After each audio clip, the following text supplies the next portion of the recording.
1. Match their coffee order. When you find yourself in line at a coffee shop, restaurant, or any ordering situation, there's a simple psychological trick that creates instant connection. Pay attention to what the person in front of you orders, and when it's your turn, choose something similar or say, "I'll have the same, that sounds perfect." This technique works because it taps into our fundamental need to feel understood and validated in our choices. The magic happens in that moment of recognition. When someone hears you make a similar choice, their subconscious registers that you see value in their decision-making. It's a subtle form of validation that says, "Your taste is good, your judgment is sound." This creates what psychologists call the similarity attraction principle. We naturally gravitate toward people who seem to share our preferences and worldview. But the beauty of this cheat code lies in its subtlety. You're not obviously copying them or being fake.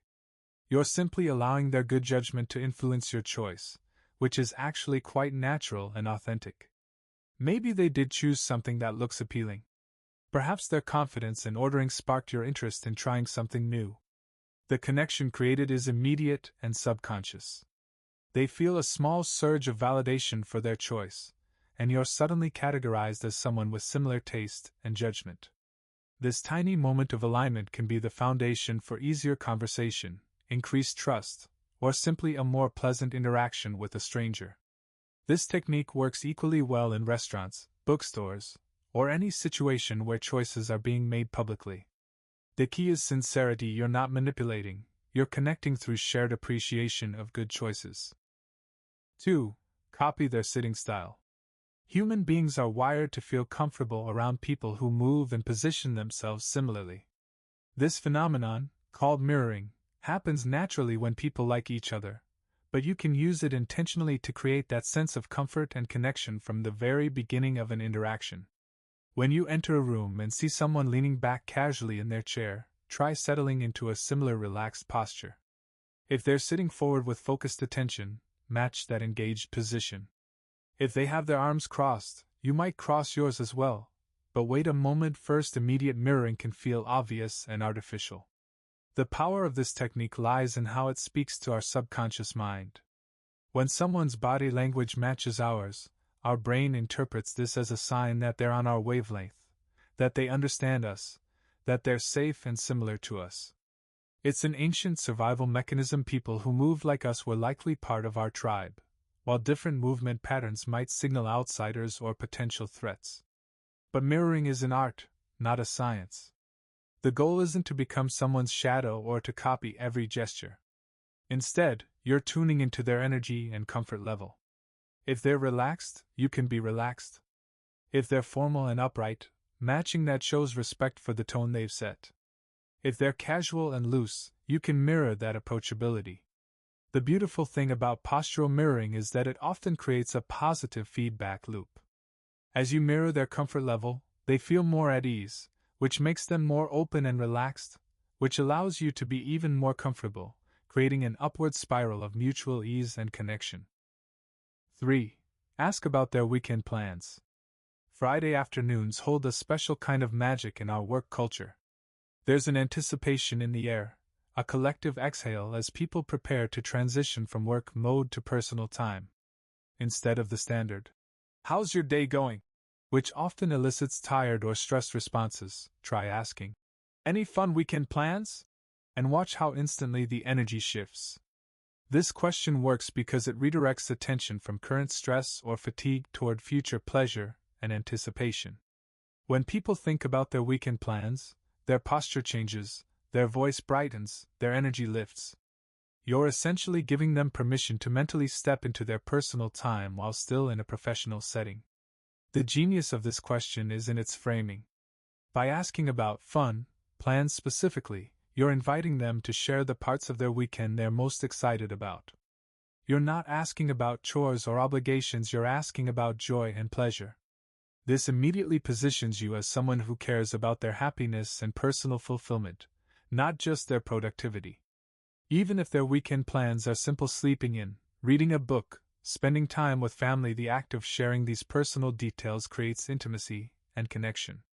You're moving beyond surface-level professional interaction into the realm of human interest and care. This question also gives people an opportunity to be enthusiastic and positive, which feels good. When someone lights up talking about their weekend hiking trip or their plan to try a new restaurant, they associate that positive feeling with your presence. You become the person who helped them feel excited about their personal life. The timing of this question matters too. Friday afternoons are perfect, but it also works well on Thursday evenings or any time when the weekend feels close enough to anticipate but far enough away to savor the planning. 4. Notice what they're reading. In our digital age, seeing someone reading an actual physical book or even engaged with content on their device offers a unique window into their mind and interests. When you notice what someone is reading and comment genuinely about it, you're acknowledging their intellectual curiosity and personal interests in a way that feels both respectful and engaging. The approach is simple but powerful. That book looks interesting. Or, how are you liking that? These questions work because they show you see the person as more than just their role or function. You're recognizing them as someone with inner life, curiosity, and personal interests that extend beyond the immediate context of where you're meeting them. Reading is intimate. The books we choose, the articles we save, the content we consume reflects our values, interests, dreams, and current life questions. When you notice and ask about someone's reading, you're showing interest in their inner world, their growth, their curiosity about life. This technique is particularly powerful because it positions them as the expert. They get to share knowledge, recommend or warn against the book, discuss what they're learning or how it's affecting them. People love to share discoveries, insights, and opinions about content they're consuming. It makes them feel knowledgeable and interesting. The question also opens up natural follow-up conversations. They might recommend the book to you, ask if you've read anything similar, share what sparked their interest in the topic, or discuss how it relates to their work or personal life. One simple observation about their reading can unlock a rich conversation about ideas, goals, interests, and experiences. Even if they're reading something for work or study, asking about it shows you see them as a whole person who thinks and learns, not just someone performing a function. 5. Comment on shared weather. Weather might seem like the most mundane conversation starter, but when used skillfully, it becomes a powerful tool for creating instant common ground and shared experience. The key is moving beyond simple observation to shared acknowledgement of the universal human experience of dealing with whatever nature is giving us today. Instead of just saying, "Nice weather today," try, "Perfect day for coffee," when it's cool and crisp, or, "At least we're all experiencing this rain together," when you're both caught in an unexpected downpour. This reframes weather from small talk into shared experience and mutual understanding. The power of weather commentary lies in its universality. No matter who someone is, where they come from, what their background or beliefs, they are having the same weather experience you are at that exact moment. This creates an immediate point of connection that transcends all other differences. You're both cold, both enjoying the sunshine, both dealing with the humidity. But the magic happens when you acknowledge this shared experience with a touch of humor, acceptance, or appreciation. When you say, "At least we're all in this together," about a sudden rainstorm, you're creating an us versus the weather dynamic that instantly bonds you with everyone else dealing with the same conditions. Weather comments work especially well because they require no personal disclosure or vulnerability, yet they create a moment of shared humanity. You're both subject to the same natural forces, both adapting to the same conditions, both trying to make the best of whatever the day has brought. The best weather comments include a subtle emotional frame, gratitude for beautiful weather, acceptance of challenging conditions, or shared humor about the unpredictability of it all. 6. Ask about their commute. The daily commute is one of those universal experiences that almost everyone can relate to, regardless of their job, background, or lifestyle. Whether someone walks, drives, takes public transportation, or bikes to work, their journey to wherever you're meeting them is fresh in their mind and often influences their current mood and energy level. Asking, "How was traffic today?" or, "Did you walk here?" shows immediate practical care for their recent experience. It acknowledges that they made an effort to be present, that they navigated the challenges of getting from point A to point B, and that their journey matters to you. This question works particularly well because it's both personal and universal. Everyone has commute stories, the unexpected delays, the surprisingly smooth days, the new routes they've discovered, the podcasts that make traffic bearable, the beautiful mornings when walking feels like a gift rather than necessity. Commute conversations often reveal personality traits and life priorities. The person who bikes every day regardless of weather might be environmentally conscious or fitness focused. Someone who takes a longer route because it's more scenic values beauty and mindfulness. The person who has optimized their commute down to the minute might be efficiency focused or managing a complex schedule. These conversations also create opportunities for practical connection. Maybe you discover you live in similar areas, use the same transportation methods, or face similar daily challenges. Perhaps they know a shortcut you don't, or you can recommend a less crowded train car or a coffee shop along their route. The commute question also serves as a gentle check-in about their current state. Someone who just battled terrible traffic might need a moment to decompress, while someone who had a pleasant walk might be energized and ready to dive into conversation. 7. Mention you're running late too. There's something beautifully humanizing about shared imperfection. When you both arrive somewhere a few minutes behind schedule, instead of making individual excuses or apologies, try saying, "I'm always 5 minutes behind too," or, "At least we're both fashionably late." This transforms individual embarrassment into shared understanding and mutual acceptance. Running late is one of those modern struggles that almost everyone experiences regularly, despite our best intentions. We set alarms, plan our time, leave buffers, and still find ourselves rushing to meetings, appointments, and social gatherings. It's a universal human experience in our busy, time-pressured world. When you acknowledge that you're both dealing with the same challenge, several things happen simultaneously. First, you reduce their potential embarrassment or stress about being late. Second, you show vulnerability and relatability by admitting you struggle with timing too. Third, you create an immediate bond over shared human imperfection. This technique works because it frames the situation as us versus the challenge of time management, rather than late people versus punctual people. You're both just humans trying to navigate busy lives and competing priorities. Neither of you is bad or irresponsible, you're both dealing with the reality of modern life. The shared lateness also often leads to natural conversation about what caused the delay, unexpected traffic, a meeting that ran long, difficulty finding parking, or simply underestimating travel time. These stories create connection through shared experience and often reveal interesting details about their day or lifestyle. By acknowledging your shared lateness with gentle humor and acceptance, you set a tone of mutual understanding and realistic expectations that can carry through the rest of your interaction. 8. Ask if they've been here before. This simple question, "Have you been here before?" is remarkably powerful because it immediately establishes either expertise to be shared or discovery to be experienced together. Either way, it creates an opportunity for connection and conversation that goes beyond the immediate purpose of your meeting.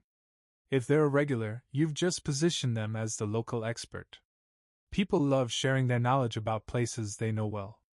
They might recommend the best menu items, warn you about what to avoid, share the optimal times to visit, or tell you about hidden features you might miss.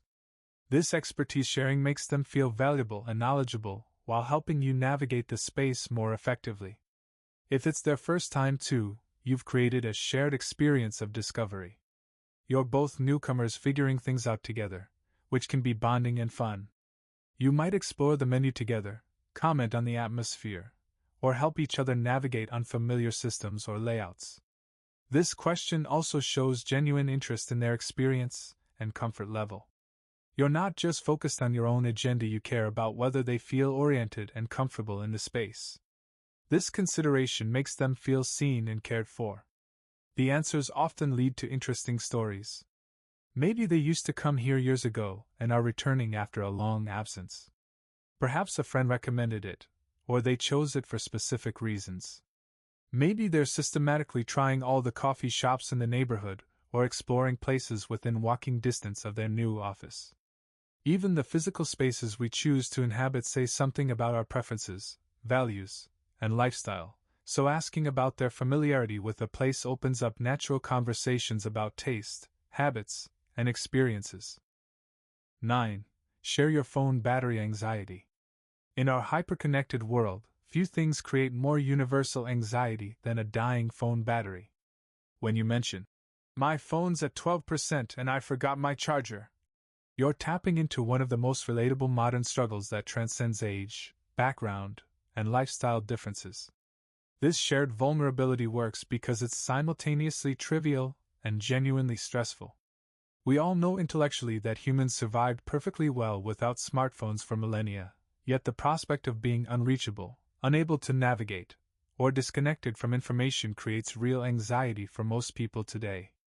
The beauty of sharing this particular struggle is that it's safe vulnerability. You're not revealing deep personal information or serious problems, you're sharing a minor but universally understood inconvenience. This creates connection without requiring significant emotional investment from either person. Almost everyone has a phone battery story or current anxiety.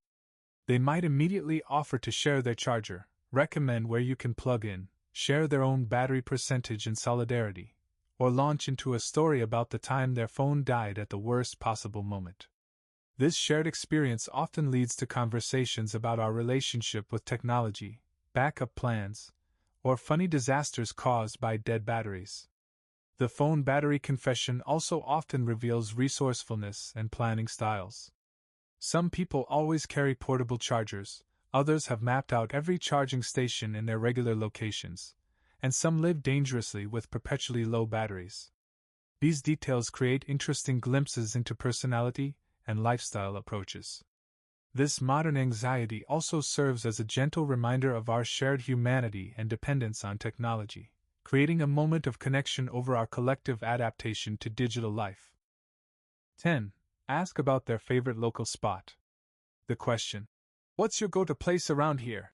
is a masterpiece of social connection because it taps into people's natural desire to share their discoveries and expertise while positioning you as someone genuinely interested in their recommendations and local knowledge. Local favorites reveal so much about a person's values, lifestyle, and personality.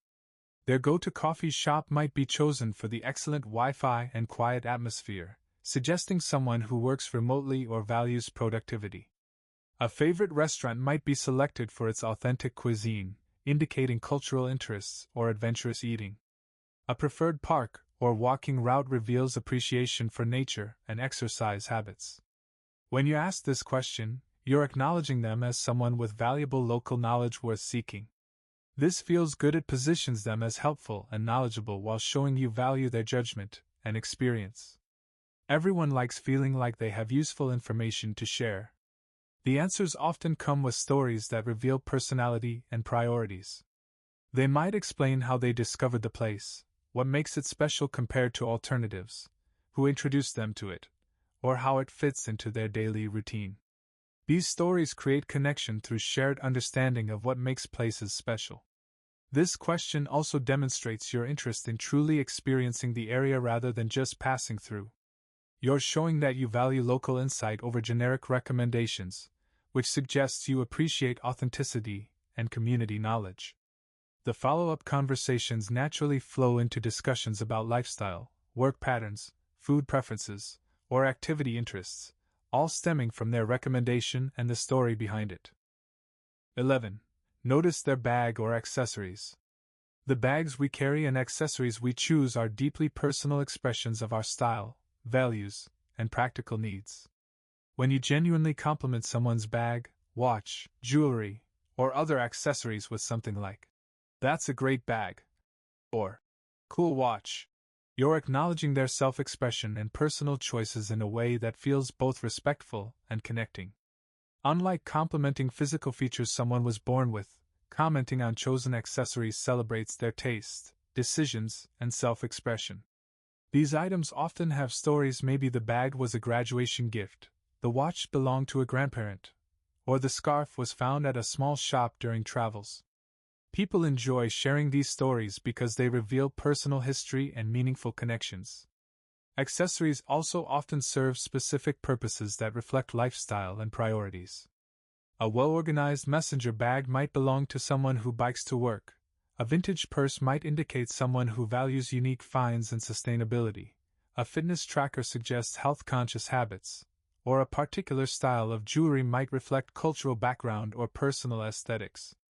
The key to this technique is genuine appreciation rather than empty flattery. Look for something you actually find interesting, well-chosen, or attractive. Your sincerity will come through in your tone and expression, making the compliment feel authentic rather than manipulative. These observations often lead to practical conversations about where they found the item, how they chose it, how it works for their needs, or recommendations for similar pieces. This type of conversation feels both personal and practical, creating connection through shared interest in style, functionality, or quality. The best accessory compliments also show that you notice details and care about the thought people put into their presentation, which makes them feel seen and appreciated. 12. Ask about their work setup. In our era of flexible work arrangements, asking, "Do you work from home?" or "How do you like working here?" opens up rich conversations about lifestyle, preferences, challenges, and adaptations that almost everyone has been navigating in recent years. Work setup reveals so much about personality and priorities. Someone who has created an elaborate home office might value control over their environment and productivity optimization. Someone who prefers co-working spaces might prioritize social interaction and separation between home and work. Those who work in traditional offices might value structure, collaboration, or simply prefer the resources and boundaries that come with dedicated workspaces. This question also taps into one of the major life adjustments many people have made recently. Everyone has opinions, experiences, and ongoing experiments with how to structure their work life for maximum effectiveness and satisfaction. They might share struggles with home distractions, appreciation for eliminated commutes, challenges with work-life boundaries, or discoveries about their own productivity patterns.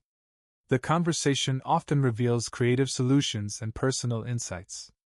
Maybe they've discovered they're most productive in coffee shops, have learned to create artificial commutes to separate work and home time, or have found ways to stay connected with colleagues despite physical distance. These adaptations show resourcefulness and self-awareness. Work setup discussions also naturally lead to conversations about goals, challenges, lifestyle preferences, and values around productivity, relationships, and life balance. You learn about their work without necessarily learning about their specific job, which can feel more comfortable and less intrusive than direct career questions. 13. Mention a shared struggle. Acknowledging shared challenges with phrases like, "Monday mornings are rough," or "These meetings always run long," creates instant solidarity by framing you and the other person as allies facing common difficulties rather than individuals dealing with separate problems. This technique works because it transforms individual stress into collective experience. Instead of feeling alone in their frustration with long meetings, they suddenly have a companion who understands and shares the experience. This us versus the situation dynamic creates immediate bonding and mutual support. Shared struggles are everywhere in modern life: traffic, technology glitches, busy schedules, weather challenges, administrative hassles, or simply the universal challenge of having more to do than hours in a day. When you acknowledge these common experiences, you're showing empathy and creating space for mutual venting or problem solving. The beauty of this approach is that it validates their experience without requiring them to elaborate or justify their feelings. You're simply acknowledging that yes, certain things are challenging for most people, and it's normal to find them difficult or frustrating. This validation often leads to stress relief through shared understanding.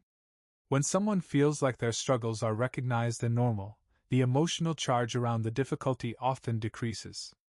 They might laugh about the situation, share their coping strategies, or simply feel less alone in dealing with the challenge.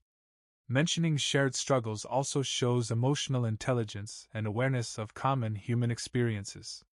You demonstrate that you pay attention to how systems and situations affect people, which suggests empathy and understanding that extends beyond just this immediate interaction. 14. Ask about their lunch choice. Food is simultaneously deeply personal and universally relatable, making questions like, "That looks good, where did you get it?" Or, "Are you trying somewhere new?" Perfect conversation starters that feel both casual and genuinely interested. Lunch choices often reflect immediate mood, ongoing health goals, budget considerations, time constraints, and flavor preferences all wrapped up in one decision. When you ask about someone's food choice, you're showing interest in their decision-making process and opening up conversations that can reveal personality, values, and current life circumstances. The question works particularly well because food decisions are usually recent and top of mind. They probably just made the choice, might still be evaluating whether they're happy with it, and often have immediate opinions about the taste, value, or experience of getting it. Food conversations also naturally lead to recommendations and discoveries. Maybe they've found a great new place you haven't tried, or they can warn you about somewhere that disappointed them. Perhaps they're following a specific eating plan, trying to save money with homemade lunches, or splurging on something special for a particular reason. These discussions often reveal interesting details about lifestyle, routine, and preferences. Someone who meal preps might be organized and health-focused, while someone trying a new ethnic cuisine might be adventurous and curious about different cultures. A person choosing a familiar favorite might value consistency and reliability in their daily routine. The sharing of food experiences creates a sense of community and mutual care. We all need to eat. We all have to make these decisions multiple times a day, and we all appreciate good recommendations and want to avoid disappointing meals. 15. Comment on the music playing. Music is powerfully emotional and deeply personal, making comments like, "This song takes me back," or "Great playlist here," immediate pathways to emotional connection and shared experience that goes beyond surface-level interaction. When you comment on music that's playing in the background, you're acknowledging the emotional atmosphere and showing that you're present and aware of the full environment, not just focused on your immediate agenda. This mindfulness creates a sense of shared experience. You're both existing in the same sonic space, both affected by the same emotional backdrop. Music comments work because they tap into nostalgia, emotion, and personal history. A song might remind you of a specific time period, relationship, event, or feeling, and sharing that connection invites others to access their own emotional responses to the music. Even if your specific associations are different, you're both acknowledging the power of music to transport and connect us to memories and feelings. The response often reveals interesting details about their musical taste, personal history, or emotional associations. Maybe they agree that it's a great song and share their own connection to it, or perhaps they have strong opinions about the artist or genre. They might know the venue's reputation for good music selection or share stories about concerts, albums, or musical discoveries. Music discussions can also reveal generational connections, cultural backgrounds, or shared experiences around specific artists, time periods, or musical moments. These connections often feel deeper than surface preferences because music is tied to identity, memory, and emotional experience in ways that create lasting bonds between people who share musical appreciation. 16. Say what if before big ideas. The phrase, "What if we tried?" is psychologically brilliant because it transforms potentially threatening suggestions into collaborative exploration, making people feel like co-creators of ideas rather than recipients of demands or criticism of their current approach. When you say, "We should do this," or "You need to try that," you're positioning yourself as the authority and them as someone whose current approach is inadequate. This naturally triggers defensive responses because people want to maintain autonomy and avoid feeling judged or controlled. But what if completely changes the dynamic? What if language invites imagination rather than demanding action? It suggests possibility rather than necessity. It creates mental space for consideration without pressure for immediate commitment. When you say, "What if we tried meeting earlier in the day?" you're inviting them to imagine how that might work and feel, rather than telling them their current meeting time is wrong. This framing also makes the suggestion feel like a shared experiment rather than your personal agenda. The word we reinforces collaboration, while what if maintains the exploratory, non-threatening nature of the suggestion. You're both considering the idea together rather than you pushing them toward your preferred outcome. The beauty of this approach is that it often leads to them building on the idea, improving it, or taking ownership of it. Once they start imagining how your suggestion might work, they begin to invest mental energy in making it successful. They might add details, address potential obstacles, or get excited about the possibilities. Even if they ultimately decide against the idea, the what if framing allows them to reject the suggestion without rejecting you, preserving the relationship and keeping them open to future suggestions presented in the same collaborative way. 17. Use might instead of should. The difference between you should consider and you might want to consider might seem subtle, but psychologically it's enormous. Should carries weight, obligation, and implicit judgment, while might preserves autonomy and feels like gentle suggestion rather than directive pressure. Should language triggers what psychologists call reactance, our natural resistance to being told what to do.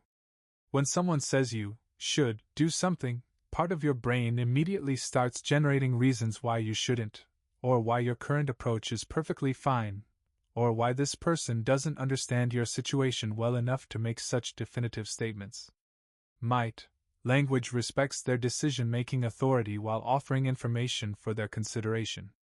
It acknowledges that they know their situation best and are capable of evaluating whether the suggestion fits their needs, values, and circumstances.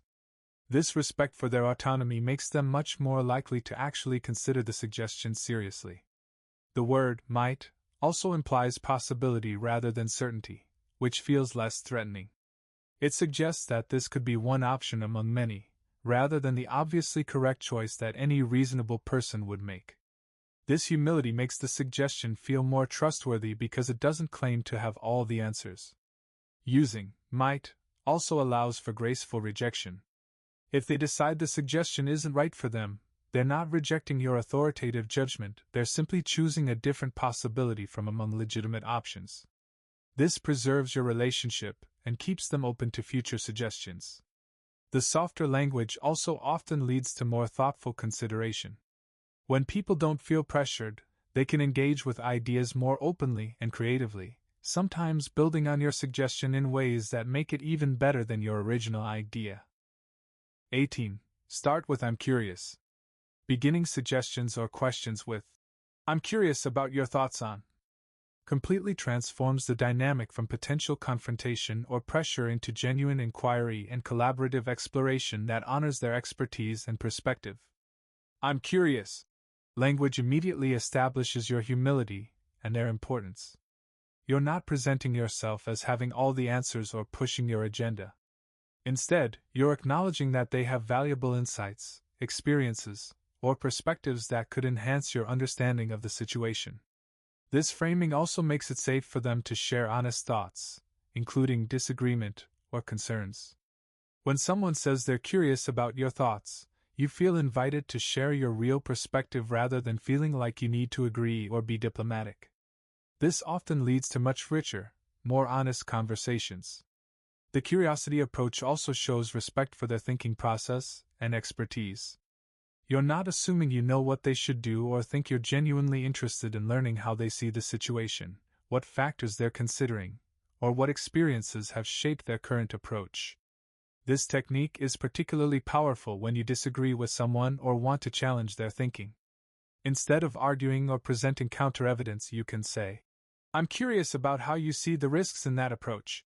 Or, I'm curious what your experience has been with similar situations. This invites them to explain their reasoning, which often leads them to self-examine their position more thoroughly than direct challenge would accomplish. I'm curious also creates space for them to change their mind gracefully. They're not defending a position against attack, they're sharing their thinking with someone who's genuinely interested in understanding their perspective. 19. Ask what's the worst case? This question, what's the worst that could happen, is remarkably powerful for helping people move past fear-based paralysis by encouraging them to examine their anxieties logically rather than letting vague worries control their decision-making.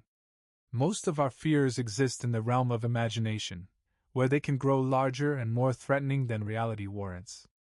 When people are avoiding action because of fear, those fears often remain undefined and unexamined, which gives them more power than they deserve. The worst case question forces specific consideration of actual risks. When people articulate their worst case scenarios out loud, several things typically happen. First, they often realize the worst case isn't actually that terrible, it's manageable, temporary, or survivable. Second, they usually recognize that the worst case is also quite unlikely, not the inevitable outcome their anxiety made it seem. Third, they begin to see concrete steps they could take to prevent or address the worst case if it did occur. This question also helps separate realistic concerns from anxiety-driven catastrophizing. Maybe there are legitimate risks that deserve consideration and planning. But often, the examination reveals that their fears are disproportionate to actual likelihood or consequences. The worst-case analysis also naturally leads to best-case and most likely case thinking. Once they've examined the downside thoroughly, they can more objectively assess the potential benefits and probable outcomes. This creates a more balanced perspective that often tilts toward action rather than avoidance. This technique is particularly effective because it doesn't minimize their concerns or push them to take risks. Instead, it helps them think through their concerns systematically, which usually reveals that the risks are more manageable than their anxiety suggested. 20. Say, "Help me think this through." The phrase, "help me think this through," is psychologically ingenious because it transforms you from someone trying to convince them into someone seeking their collaboration and expertise in solving a shared problem or exploring a complex situation. When you ask for help thinking something through, you're positioning them as a valuable collaborator with insights and perspectives that could improve the outcome. This feels much better than being the target of persuasion or the recipient of advice.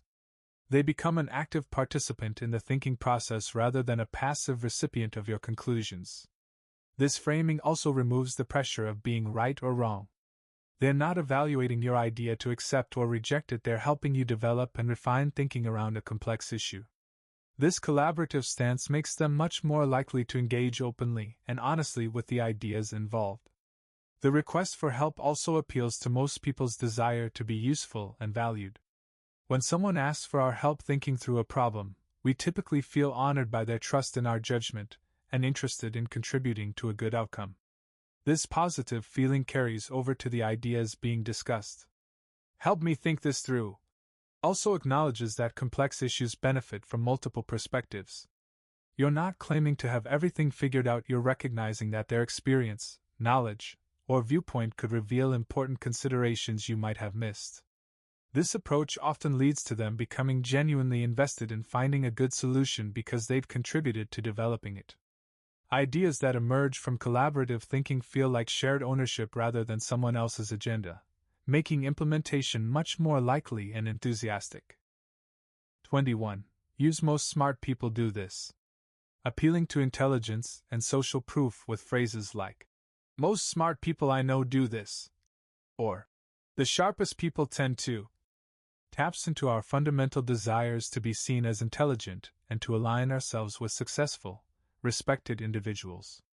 This technique works because it frames your suggestion not as personal opinion but as observation about patterns among people whose judgment we respect. You're not saying they should do something because you think it's right, you're sharing what you've noticed about how intelligent, successful people tend to approach similar situations. The appeal to intelligence is particularly powerful because most people want to see themselves as smart and don't want to make choices that seem obviously unwise. When you suggest that intelligent people typically make a certain choice, you're making it emotionally difficult for them to choose differently without feeling like they're being deliberately obtuse or stubborn. The social proof element addresses our natural tendency to look for cues about appropriate behavior from others, especially others we admire or want to emulate. If smart people generally do something, it provides evidence that it's probably a good idea, even if we don't fully understand all the reasoning behind it. This approach also allows them to adopt your suggestion while maintaining their self-image as an independent thinker. They're not following your advice, they're aligning themselves with the behavior patterns of intelligent people. This feels like their own smart choice rather than compliance with someone else's direction. The key to using this technique effectively is authenticity. The patterns you reference should be real observations, not fabricated social proof. When your claim about what smart people do is genuine, it carries conviction and credibility that makes it much more persuasive. 22. Say I'm probably wrong, but. Beginning with, I'm probably wrong, but. Is a masterclass in disarming defensive responses by showing humility and vulnerability, while still sharing your perspective or suggestion in a way that invites consideration rather than resistance. This phrase works because it immediately reduces the threat level of whatever follows. When someone admits they might be wrong before sharing their idea, they're signaling that they're not attached to being right, not trying to prove their superiority, and not claiming to have perfect information or judgment. The humility displayed in, I'm probably wrong, also makes the other person feel safer disagreeing if they see things differently. They're not rejecting someone's confident assertion, they're correcting someone who has already acknowledged uncertainty. This makes honest feedback and disagreement much more likely. Paradoxically, this show of uncertainty often makes people more likely to seriously consider your perspective. When someone isn't claiming certainty, we don't feel the need to find flaws or generate counterarguments. We can listen more openly because we don't feel like we're being pressured to accept something presented as obviously true. The phrase also demonstrates intellectual honesty and self-awareness that builds credibility. Someone who admits they might be wrong is more trustworthy than someone who presents every idea with complete confidence. This earned trust makes your actual insights more influential when they do prove valuable.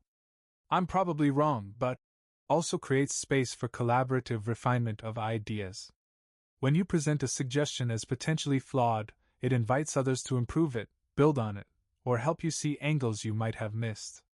This collaborative approach often leads to better outcomes than either person could have achieved alone. 23. Ask what would success look like?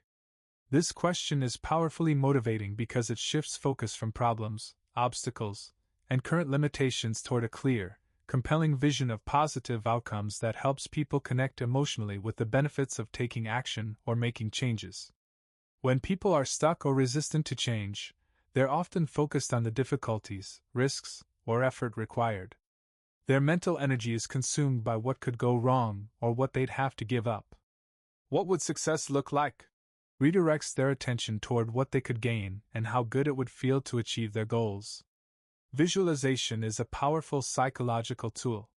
When people can clearly imagine success, not just the end result but how it would feel, what their daily experience would be like, what others would notice, they begin to emotionally connect with that future. This emotional connection provides motivation that logical arguments alone often cannot generate. The question also forces specificity about goals and outcomes. Often people know they want things to be better, but haven't clearly defined what better looks like in concrete, observable terms. When they articulate what success would look like, they create a clear target to aim for and criteria for measuring progress. This approach is particularly effective for overcoming perfectionism or all-or-nothing thinking. By defining what success looks like, people often realize that success doesn't require perfection, it just requires meaningful improvement from the current situation. The visualization exercise also helps people identify intermediate milestones and early indicators of progress, which makes big goals feel more achievable and helps maintain motivation through the inevitable challenges of implementation. 24. Say this might sound crazy. Opening with, "This might sound crazy," is a brilliant psychological technique that gives people permission to initially dismiss your idea while simultaneously making them more curious to hear it, creating an environment where unconventional thinking is welcomed rather than immediately judged. This phrase works because it acknowledges that your suggestion might challenge conventional thinking or seem unrealistic at first glance. By admitting this upfront, you're showing self-awareness and giving them permission to have that initial reaction without feeling like they need to politely pretend the idea seems perfectly reasonable. The crazy disclaimer also makes people more curious rather than more defensive. When someone warns that their idea might sound crazy, we typically lean in to hear what they're thinking rather than preparing to reject it. There's something intriguing about unconventional ideas, especially when they're presented with appropriate humility. This approach also reframes potential rejection as expected rather than disappointing. If they do think the idea sounds crazy, you've already anticipated that response, which means their skepticism doesn't derail the conversation or damage your credibility. They might even feel obligated to consider it more seriously because you've been honest about its unconventional nature. This might sound crazy. Also gives you permission to propose genuinely innovative or creative solutions that break normal patterns of thinking. Sometimes the best ideas do sound crazy at first because they challenge assumptions or combine elements in unexpected ways. The phrase creates psychological space for them to warm up to the idea gradually. They don't have to accept it immediately, they just have to listen to something that might initially sound unreasonable but could reveal unexpected wisdom upon consideration. 25. Use everyone wins if. Framing suggestions with everyone wins if is exceptionally persuasive because it demonstrates that you've considered the interests of all parties involved and are proposing genuine solutions rather than trying to advance your own agenda at others' expense. This approach works because it addresses the natural skepticism people have about others' suggestions. When someone proposes an idea, our first instinct is often to wonder what's in it for them, and whether accepting their suggestion might disadvantage us somehow. Everyone wins if immediately addresses this concern by showing how all parties benefit. The collaborative framing also appeals to our sense of fairness and mutual respect. Instead of feeling like you're trying to get something from them, they feel like you're trying to create value for everyone involved. This makes them much more likely to engage positively with your suggestion. This technique is particularly powerful in negotiations or situations where interests might seem to conflict. By finding and articulating the mutual benefits, you transform potential zero-sum thinking into collaborative problem-solving where success for one party enhances success for others.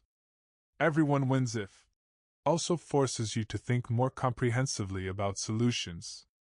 When you have to identify benefits for all parties, you often discover creative approaches that are better than win-lose alternatives.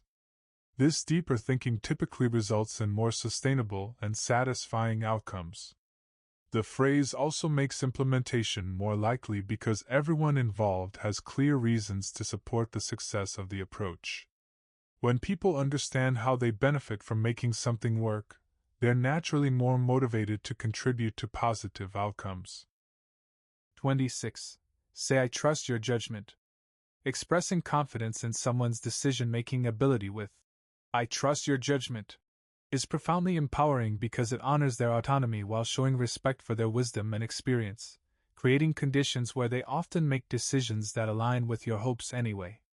This phrase works because it addresses the fundamental human need for respect and autonomy. When someone says they trust your judgment, they're acknowledging that you have the wisdom, experience, and values necessary to make good decisions about your own life and circumstances. Trusting someone's judgment also creates positive pressure to live up to that confidence. When people feel trusted and respected, they typically want to honor that trust by making thoughtful, responsible decisions. They feel accountable to the faith you've shown in their capabilities.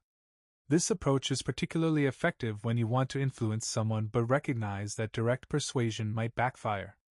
By expressing trust in their judgment instead of arguing for your preferred outcome, you create space for them to consider all factors and often arrive at conclusions similar to what you were hoping for. I trust your judgment also demonstrates emotional intelligence and respect for boundaries. You're showing that you care about the outcome but recognize that ultimately the decision belongs to them. This respect for their autonomy often makes them more willing to seek your input and consider your perspective. The phrase works especially well in situations where someone is facing a difficult choice and feeling uncertain. Your expression of confidence in their ability to decide well can provide the reassurance they need to move forward with clarity and conviction. 27. Ask what am I missing? This question demonstrates intellectual humility while inviting others to share their expertise and perspective in a way that often leads to them becoming more invested in helping you understand and address important factors you might not have considered. What am I missing?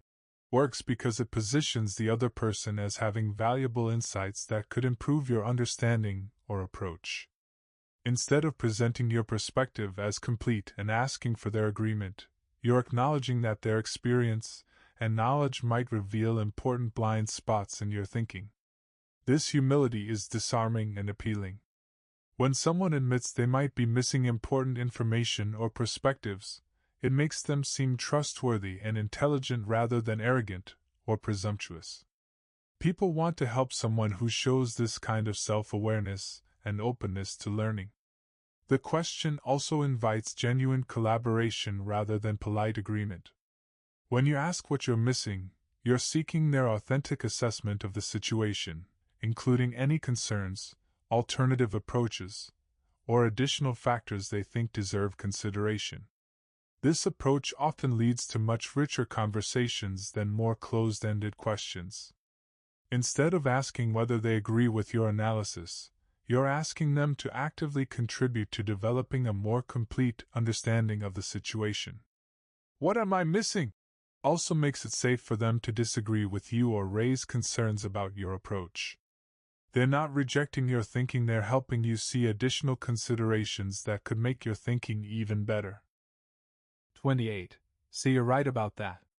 Beginning with agreement by saying, "You're right about that," before adding your own perspective creates a foundation of validation and respect that makes people much more willing to consider additional viewpoints or modifications to their position.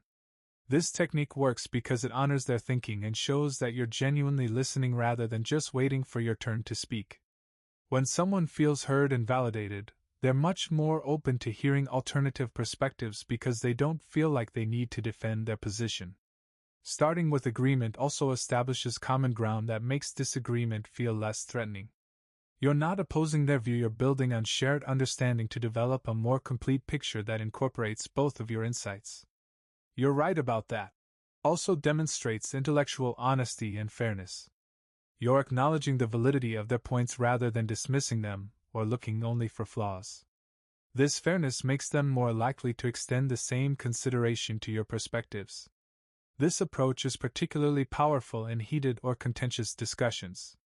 When you begin by finding something you can genuinely agree with, it changes the entire dynamic from adversarial debate to collaborative problem solving. The validation also often makes people more flexible about other aspects of the situation. When they feel respected and acknowledged in one area, they're typically more willing to consider alternative approaches in other areas where your perspectives might differ. 29. Use the easy way is. Positioning your suggestion as the easy way is appeals to our natural preference for efficiency and minimal friction, making your proposal seem like the obvious choice for anyone who wants to achieve their goals with less effort and stress. This framing works because most people are dealing with more demands on their time and energy than they can comfortably handle. When you present an approach as easier, you're offering relief from that constant pressure and struggle. Easy feels good, and people naturally gravitate toward easier solutions when outcomes are similar. The easy way also implies that there are harder ways to achieve the same result, which makes your suggestion seem not just convenient but smart. You're not just offering a shortcut, you're sharing wisdom about how to work more intelligently rather than just harder. This approach removes the psychological resistance that often accompanies suggestions that seem to require significant effort or change. When something is presented as easy, people are much more willing to try it because the perceived cost is low and the risk of failure feels manageable. The technique also appeals to people's desire to be efficient and strategic. Nobody wants to struggle unnecessarily or take the hard path when an easier alternative exists. By framing your suggestion as the easy way, you're appealing to their practical intelligence. The easy way framing also often proves to be accurate. Many times, people are making things harder than necessary through overthinking, inefficient processes, or simply not knowing better approaches that could simplify their challenges significantly. 30. Say, "I need your take on this." Expressing, "I need your take on this," transforms you from someone giving advice into someone seeking valuable input, which appeals to people's desire to feel needed and respected while making them more invested in helping you think through the situation effectively. This phrase works because it positions them as having expertise, experience, or perspective that's genuinely valuable for addressing whatever challenge or decision you're facing. Instead of being the recipient of your wisdom, they become the provider of insight you actually need.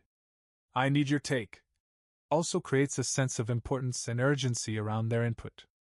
You're not just being polite by asking their opinion, you genuinely need their perspective to make good decisions. This makes them feel valuable and motivates them to give thoughtful, helpful responses. The request also demonstrates trust in their judgment and respect for their experience. You're showing that you value their thinking enough to seek it out and consider it seriously in your decision-making process. This approach often leads to much more engaged and thoughtful responses than casual opinion-seeking. When someone feels like their input is actually needed rather than just requested, they typically invest more energy in understanding your situation and providing useful guidance. The phrase also naturally leads to follow-up questions and deeper conversation. Once they've shared their take, you can ask about their reasoning, explore alternative scenarios, or dive deeper into aspects of their advice that seem particularly relevant or insightful. 31. Ask, "How would you explain this?" This question engages people in active processing and teaching, which deepens their understanding and investment in the ideas being discussed while positioning them as knowledgeable guides rather than passive recipients of information. When you ask someone to explain something, you're tapping into the powerful learning principle that we understand things much better when we have to teach them to others. The act of organizing information for explanation forces deeper processing and reveals gaps in understanding that passive listening might miss. "How would you explain this?" also appeals to people's natural desire to be helpful and knowledgeable.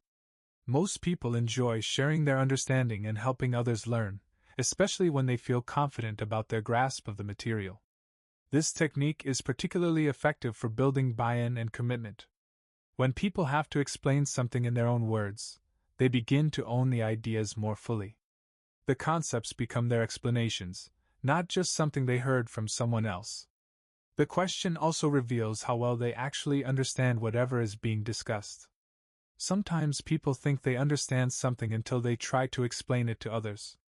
This process often uncovers areas where clarification is needed or where their understanding differs from what was intended. "How would you explain this?"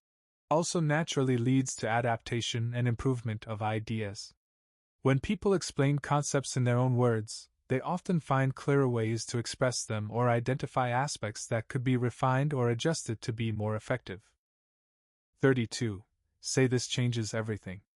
Creating excitement and significance around an idea with "this changes everything" helps people see the transformative potential of what you're discussing and feel like they're part of something important rather than just considering another incremental adjustment. This phrase works because it elevates the conversation from routine problem-solving to potentially game-changing innovation. When something changes everything, it deserves serious attention and consideration because the implications extend far beyond the immediate situation.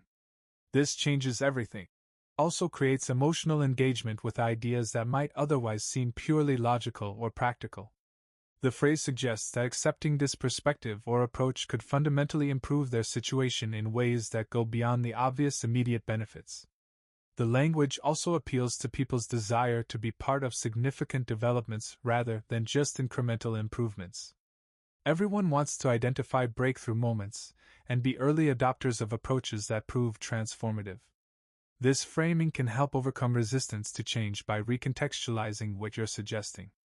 Instead of asking them to modify their current approach, you're inviting them to participate in a fundamental shift that could revolutionize their entire experience.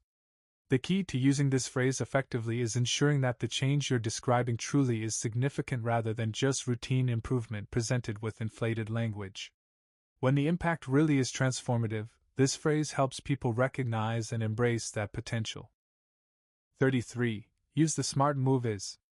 Framing your suggestion as "the smart move is" appeals directly to people's desire to make intelligent decisions and be seen as wise, strategic thinkers who can recognize and act on good opportunities when they see them. This approach works because it positions your suggestion not as personal preference or opinion, but as the obviously intelligent choice that any wise person would make in similar circumstances. It appeals to their self-image as someone who makes good decisions. The smart move also implies that there are less intelligent alternatives that wise people would avoid. This creates gentle pressure to align with the intelligent choice rather than risk seeming unwise or short-sighted by choosing differently. The framing also suggests strategic thinking and long-term perspective. Smart moves aren't just about immediate convenience, they're about positioning yourself well for future success and avoiding predictable problems that less thoughtful people might encounter. This technique is particularly effective because it doesn't require people to trust your judgment or take your word for something. Instead, it invites them to use their own intelligence to evaluate whether your suggestion makes sense from a strategic perspective. The smart move language also makes people feel good about following your suggestion because they're not just complying with someone else's advice, they're making the intelligent choice that happens to align with what you've recommended. 34. Say I'm stealing that idea. Expressing appreciation with "I'm stealing that idea" shows such strong validation of their thinking that it makes people feel clever, valuable, and appreciated while creating positive feelings about both their ideas and your interaction with them. This phrase works because it's an exaggerated compliment that feels authentic rather than forced. When someone says they want to steal your idea, they're showing that they find it so valuable they want to adopt it themselves. This is one of the highest forms of flattery. "I'm stealing that" also creates a playful, friendly dynamic that makes the interaction enjoyable. The mock confession of intellectual theft is obviously not serious, but the appreciation behind it definitely is, which creates warmth and connection. The response also positions them as innovators and creative thinkers whose insights are worth adopting. This makes them feel intelligent and valuable, which naturally creates positive associations with you and the conversation you're having. This technique often leads to people sharing more ideas and insights because they've learned that you genuinely appreciate creative thinking and will acknowledge good ideas when you encounter them. "I'm stealing that idea" also often leads to collaborative development of the concept.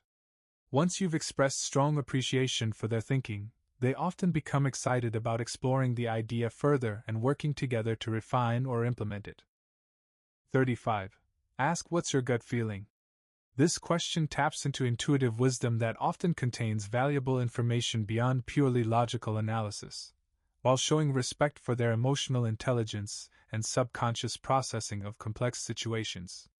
Gut feelings incorporate vast amounts of information that our conscious minds process: patterns we've recognized, subtle cues we've picked up, past experiences that inform current situations, and emotional responses that signal important factors we might be overlooking analytically. "What's your gut feeling?" also gives people permission to share hunches, concerns, or inclinations that they might not be able to fully justify logically but that feel important nonetheless. This intuitive input often proves remarkably accurate and valuable. The question shows that you value their emotional intelligence and whole person response to situations, not just their rational analysis. This makes them feel respected as complete human beings whose full range of perception and processing is valued. Gut feelings also often align with what logical analysis would suggest anyway, but they arrive faster and sometimes more clearly than step-by-step reasoning. By asking for their intuitive response, you're often getting their wisest assessment without requiring them to work through all the logical steps. This approach is particularly valuable in complex situations where logical analysis alone might miss important emotional, relational, or cultural factors that intuition naturally incorporates into its assessment of what feels right or wrong about various options. 36. Lean back when they lean forward. This counterbalancing technique creates comfortable conversational tension and demonstrates confident, relaxed presence that often makes others feel more at ease by providing a stable, grounded energy they can lean into both literally and figuratively. When someone leans forward, they're typically showing engagement, interest, urgency, or sometimes anxiety. By leaning back in response, you create physical and energetic balance that keeps the interaction from becoming too intense or one-sided while showing that you're comfortable and confident enough to maintain your own space. This positioning also demonstrates that you're listening and present without becoming reactive or matching their potentially anxious energy. Your relaxed posture can have a calming effect on them, especially if their forward lean is coming from stress or urgency rather than pure enthusiasm. The lean back position also subtly communicates confidence and comfort with the interaction. You're not pulling away in discomfort or pushing forward aggressively, you're maintaining a relaxed, open posture that suggests you're genuinely at ease with whatever they're sharing. This technique works particularly well in situations where someone is sharing something emotionally charged or seeking reassurance. Your calm, grounded presence provides stability and reassurance without needing to say anything specific about their emotional state. The counterbalancing also often leads to natural adjustments in their posture over time. As they sense your calm energy and realize you're fully engaged despite your relaxed position, they often settle back into a more comfortable position themselves, creating better overall energy in the conversation. 37. Keep one hand on the table. Maintaining visible hand contact with the table or surface creates an impression of openness, honesty, and engagement, while providing you with a grounded, stable presence that conveys both confidence and accessibility to others in the conversation. Visible hands are psychologically reassuring because hidden hands trigger subconscious wariness and evolutionary response to potential threats.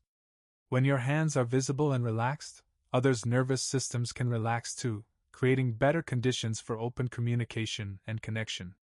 The table contact also provides physical grounding that often translates into emotional and mental stability. This contact with a solid surface can help you feel more centered and present, which others will sense even if they can't articulate exactly what makes you seem so calm and stable.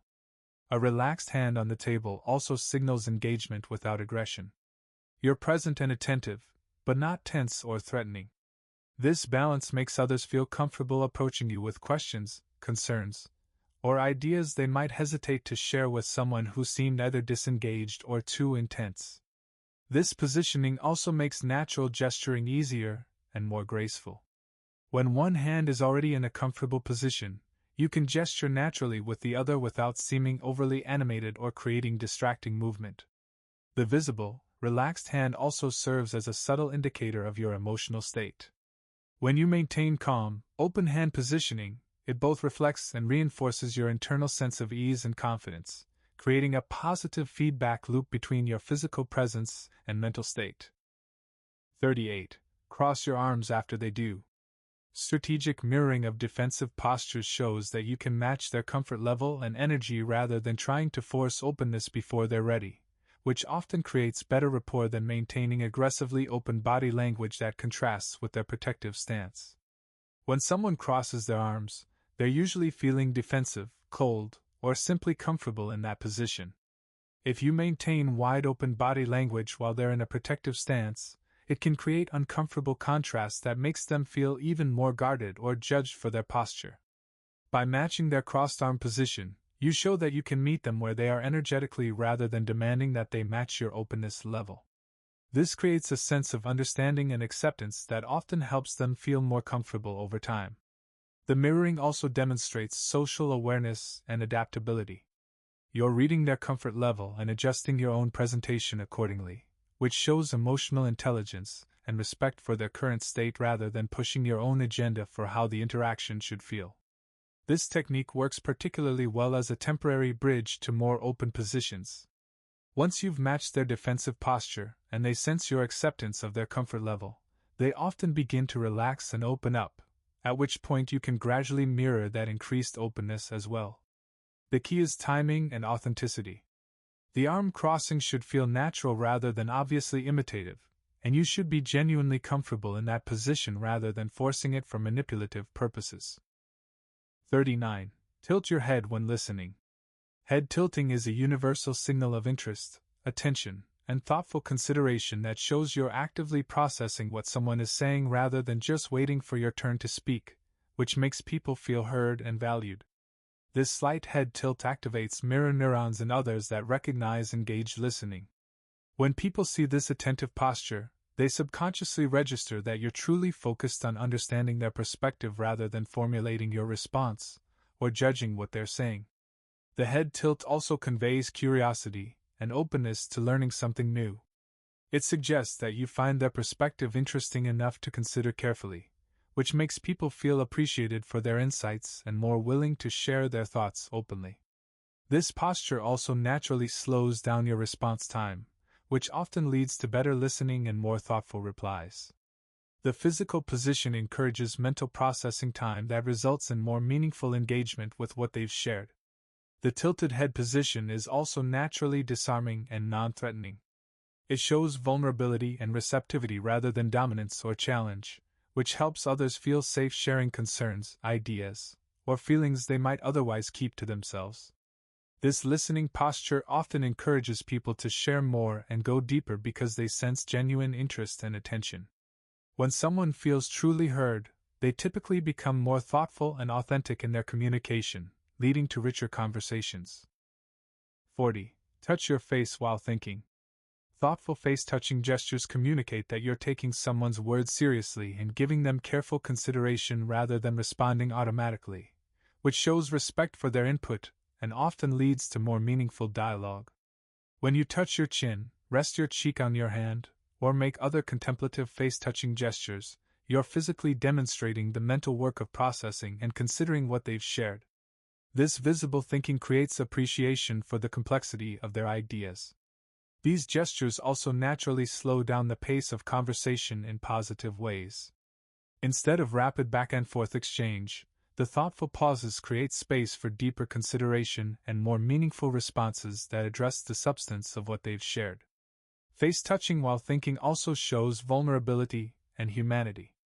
You're allowing others to see your processing time and uncertainty rather than trying to appear like you have instant answers to everything. This authenticity often makes others feel more comfortable being genuine themselves. The contemplative postures also signal that you consider their input worthy of serious thought. This validation makes people feel respected and valued for their contributions to the conversation, encouraging them to share more insights and engage more deeply. These thinking gestures work particularly well in complex discussions where quick responses might seem dismissive or superficial. By showing that you're taking time to really consider what they've said, you demonstrate respect for both them and the topic being discussed. 41. Keep your feet flat on ground. Maintaining grounded foot positioning creates a foundation of stability and presence that others can sense even if they can't consciously identify why you seem so centered and reliable during conversations and interactions. Flat feet on the ground provide literal grounding that translates into emotional and mental stability. This physical connection to the earth through the floor helps you feel more centered and present, which naturally projects calm confidence that others find reassuring and attractive. Restless feet bouncing, tapping, swinging can be distracting and communicate anxiety, impatience, or disengagement even when that's not your intention. Grounded feet remove these potential distractions and allow your words and upper body language to carry your message clearly. The stable foot position also supports better posture throughout your body. When your foundation is solid, your spine naturally aligns better, your breathing becomes deeper, and your overall presence becomes more commanding and peaceful simultaneously. Grounded feet also help you resist fidgeting and nervous energy that might otherwise leak out through leg movement. This contained, stable energy often feels calming to others and helps maintain focus on the conversation rather than on distracting physical movements. This positioning also prepares you to stand smoothly and gracefully when needed, rather than having to untangle crossed legs or stop bouncing motions. The readiness this creates projects confidence and poise that others register subconsciously. 42. Rest your chin on your hand.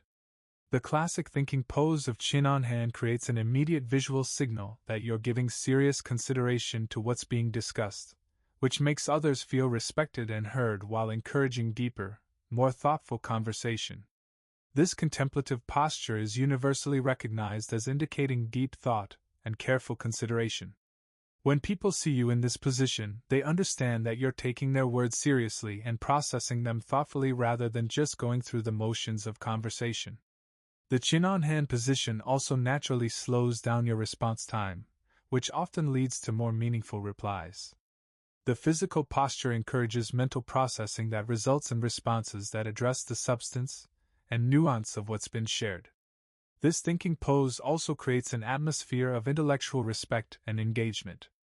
It signals that the conversation has risen to a level that deserves serious consideration, which often encourages others to bring their best thinking to the discussion as well. The contemplative position also shows vulnerability and authenticity. You're letting others see your thinking process rather than trying to appear like you have instant answers, which often makes them feel more comfortable being genuine and uncertain themselves when appropriate. This posture works particularly well in complex discussions where quick responses might seem superficial. By visibly taking time to consider what's been said, you demonstrate respect for the complexity of the topic and the value of thoughtful engagement. 43. Keep your shoulders square.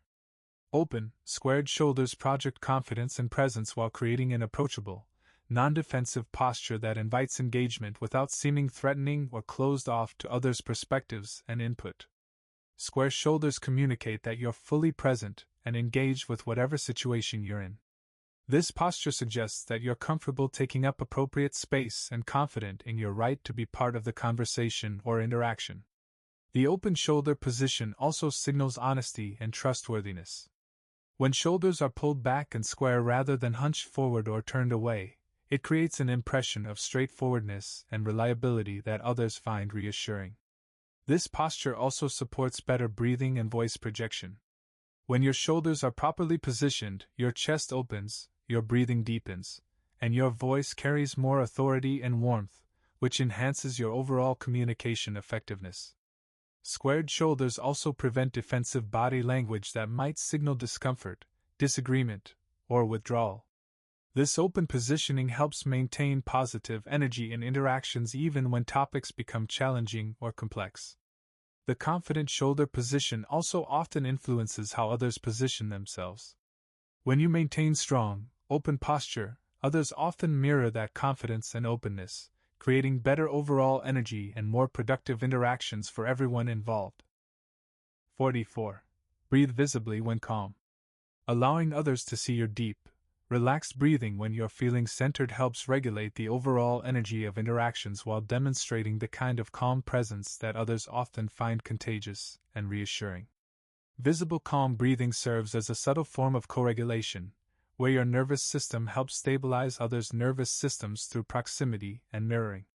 When people observe steady, peaceful breathing, their own breathing often naturally synchronizes and calms. This technique also demonstrates emotional regulation skills that build trust and confidence in your ability to handle challenging situations with grace. Others sense that you're someone who can maintain stability even when circumstances become stressful. Deep, visible breathing also supports your own continued calm and presence. The conscious attention to breath helps maintain your centered state, while providing others with a model of how to stay grounded in various situations. This breathing pattern also naturally slows down the pace of interaction in positive ways. When you're breathing deeply and calmly, conversations tend to become more thoughtful and less reactive, leading to better outcomes and more meaningful exchanges. The visible calm breathing is particularly effective in tense situations where your peaceful energy can help de-escalate conflict and create space for more productive dialogue and problem solving. 45. Keep your back straight. Maintaining good posture through straight, aligned spine positioning projects confidence and respect while supporting your own energy and focus in ways that enhance both your presence and your ability to engage effectively with others. Straight posture communicates self-respect and respect for others. When you carry yourself well, it suggests that you value yourself enough to present well and value others enough to bring your best presence to interactions with them. Good posture also supports better physical function, improved breathing, better circulation, reduced tension, and more sustainable energy, which directly translates into better mental clarity and emotional regulation during conversations and activities. The aligned spine position also projects competence and reliability. People often unconsciously associate good posture with discipline, self-care, and attention to detail, which builds confidence in your ability to handle responsibilities effectively. Straight posture also prevents the closed-off impression that slouching can create. When you sit or stand tall, you appear more open and approachable, which encourages others to engage with you more fully and honestly. This positioning also supports sustained attention and engagement. Good posture reduces physical fatigue and discomfort that might otherwise distract from conversations or tasks, allowing you to remain present and focused for longer periods. 46. Put your phone face down. Placing your phone face down creates an immediate signal that the person or activity in front of you has your complete attention, which shows respect and consideration that people notice and appreciate even if they don't comment on it directly. This simple gesture demonstrates that you're choosing to be present rather than remaining available to digital distractions. It shows intentional prioritization of the current interaction over potential calls, messages, or notifications that might otherwise interrupt. The face-down phone also removes visual distraction for both you and others. Even when phones are silent, the lit screen of incoming notifications can pull attention away from conversations and create subconscious competition between digital and human connection. This behavior also models healthy technology boundaries that others often appreciate and sometimes adopt themselves. When you demonstrate that phones don't have to dominate every moment, it gives others permission to engage more fully as well. The gesture shows respect for the value of uninterrupted time and attention, which has become increasingly rare and precious in our hyper-connected culture. People notice when they have someone's full focus, and they typically respond with increased engagement and appreciation. Putting the phone away also often leads to richer, more meaningful conversations because either person is mentally preparing for digital interruption or splitting attention between multiple inputs and demands. 47. Keep your hands at waist level. Maintaining hand position at waist level creates a neutral, non-threatening presence that's ready for natural gesturing while avoiding both defensive high positions and dismissive low positions that might interfere with positive communication. Waist-level hands are psychologically optimal because they're visible enough to be reassuring but not so high as to seem aggressive or defensive. This positioning strikes the right balance between openness and appropriate personal boundaries. This hand position also makes natural gesturing easier and more graceful. When your hands start from a neutral position, movements flow more smoothly and appear more authentic than gestures that begin from extreme high or low positions. The waist-level positioning also supports better overall posture and body alignment. When your hands are in a natural, relaxed position, it often helps the rest of your body settle into better alignment as well. This neutral hand position also avoids sending unintended signals. Hands held too high might seem anxious or protective, while hands held too low might seem disinterested or dismissive, even when that's not your intention. The balanced hand position also helps maintain appropriate energy levels in conversations. It's neither too intense nor too casual, allowing you to match and adjust to the energy of others while maintaining your own centered presence. 48. Step back after making a point. Creating physical space after sharing important information gives your words room to be absorbed and considered while demonstrating confidence in your message and respect for others' processing time. Stepping back after making a point shows that you're not trying to pressure or overwhelm others with your ideas. The physical space communicates that you've shared your perspective and now you're giving them room to think about it without feeling crowded or rushed. This technique also demonstrates confidence in your message. When you step back after speaking, you're showing that you trust your words to stand on their own merit without needing your physical presence to reinforce or defend them immediately. The backward step also creates natural pause time that often leads to more thoughtful responses. Instead of immediate reaction, people have a moment to process what you've said and formulate more considered replies. This movement pattern also helps prevent the perception of being pushy or aggressive with your ideas. The step back signals that you're sharing information for consideration rather than demanding immediate agreement or action. The physical space also allows for better energy flow in group settings. When you step back after contributing, it creates natural opportunity for others to step forward and share their perspectives, leading to more balanced and inclusive conversations. 49. Turn your body toward them. Orienting your torso towards someone shows full engagement and interest while creating a sense of connection and importance that makes people feel valued and heard, even when the adjustment is quite subtle. Full body orientation demonstrates that you consider the person and conversation worthy of your complete attention. This physical positioning shows respect and interest that goes beyond polite listening to genuine engagement with what they're sharing. Turning towards someone also creates a more intimate conversation space, even in public settings. The body positioning helps establish connection and focus that can make meaningful dialogue possible even in busy or distracting environments. This orientation also helps you hear better and miss fewer nuances in their communication. When you're physically oriented towards someone, you naturally pick up more of their verbal and nonverbal communication, leading to better understanding and more appropriate responses. The body turn also signals to others in the environment that you're engaged in conversation and not available for casual interruption. This protective positioning helps maintain the quality and continuity of your interaction. Even small adjustments towards someone create noticeable impact. You don't need to turn completely away from everything else. Even shifting your shoulders or angling your torso slightly toward them creates a sense of prioritization and focus that people appreciate. This positioning also makes it easier to maintain appropriate eye contact and catch important nonverbal cues that might inform your understanding of their message and emotional state. 50. Keep your eyes soft, not hard. Maintaining gentle, engaged eye contact creates connection and shows interest while avoiding the intensity or aggression that hard stares can communicate, helping others feel seen and appreciated rather than scrutinized or challenged. Soft eyes show warmth and genuine interest rather than judgment or evaluation. This quality of attention makes people feel safe sharing their thoughts and feelings because they sense acceptance rather than criticism in your gaze. The difference between soft and hard eye contact is subtle but powerful. Hard eyes can feel like interrogation or challenge, while soft eyes feel like genuine interest and care. This distinction affects how comfortable others feel being authentic and vulnerable in your presence. Soft eye contact also demonstrates emotional intelligence and social awareness. You're calibrating your intensity to create comfort rather than inadvertently creating pressure or discomfort through overly intense eye contact. This gentle attention also often leads to others feeling more attractive and appreciated. When someone looks at us with genuine warmth and interest, we typically feel more positive about ourselves and more connected to them. Soft eyes also support your own relaxation and presence.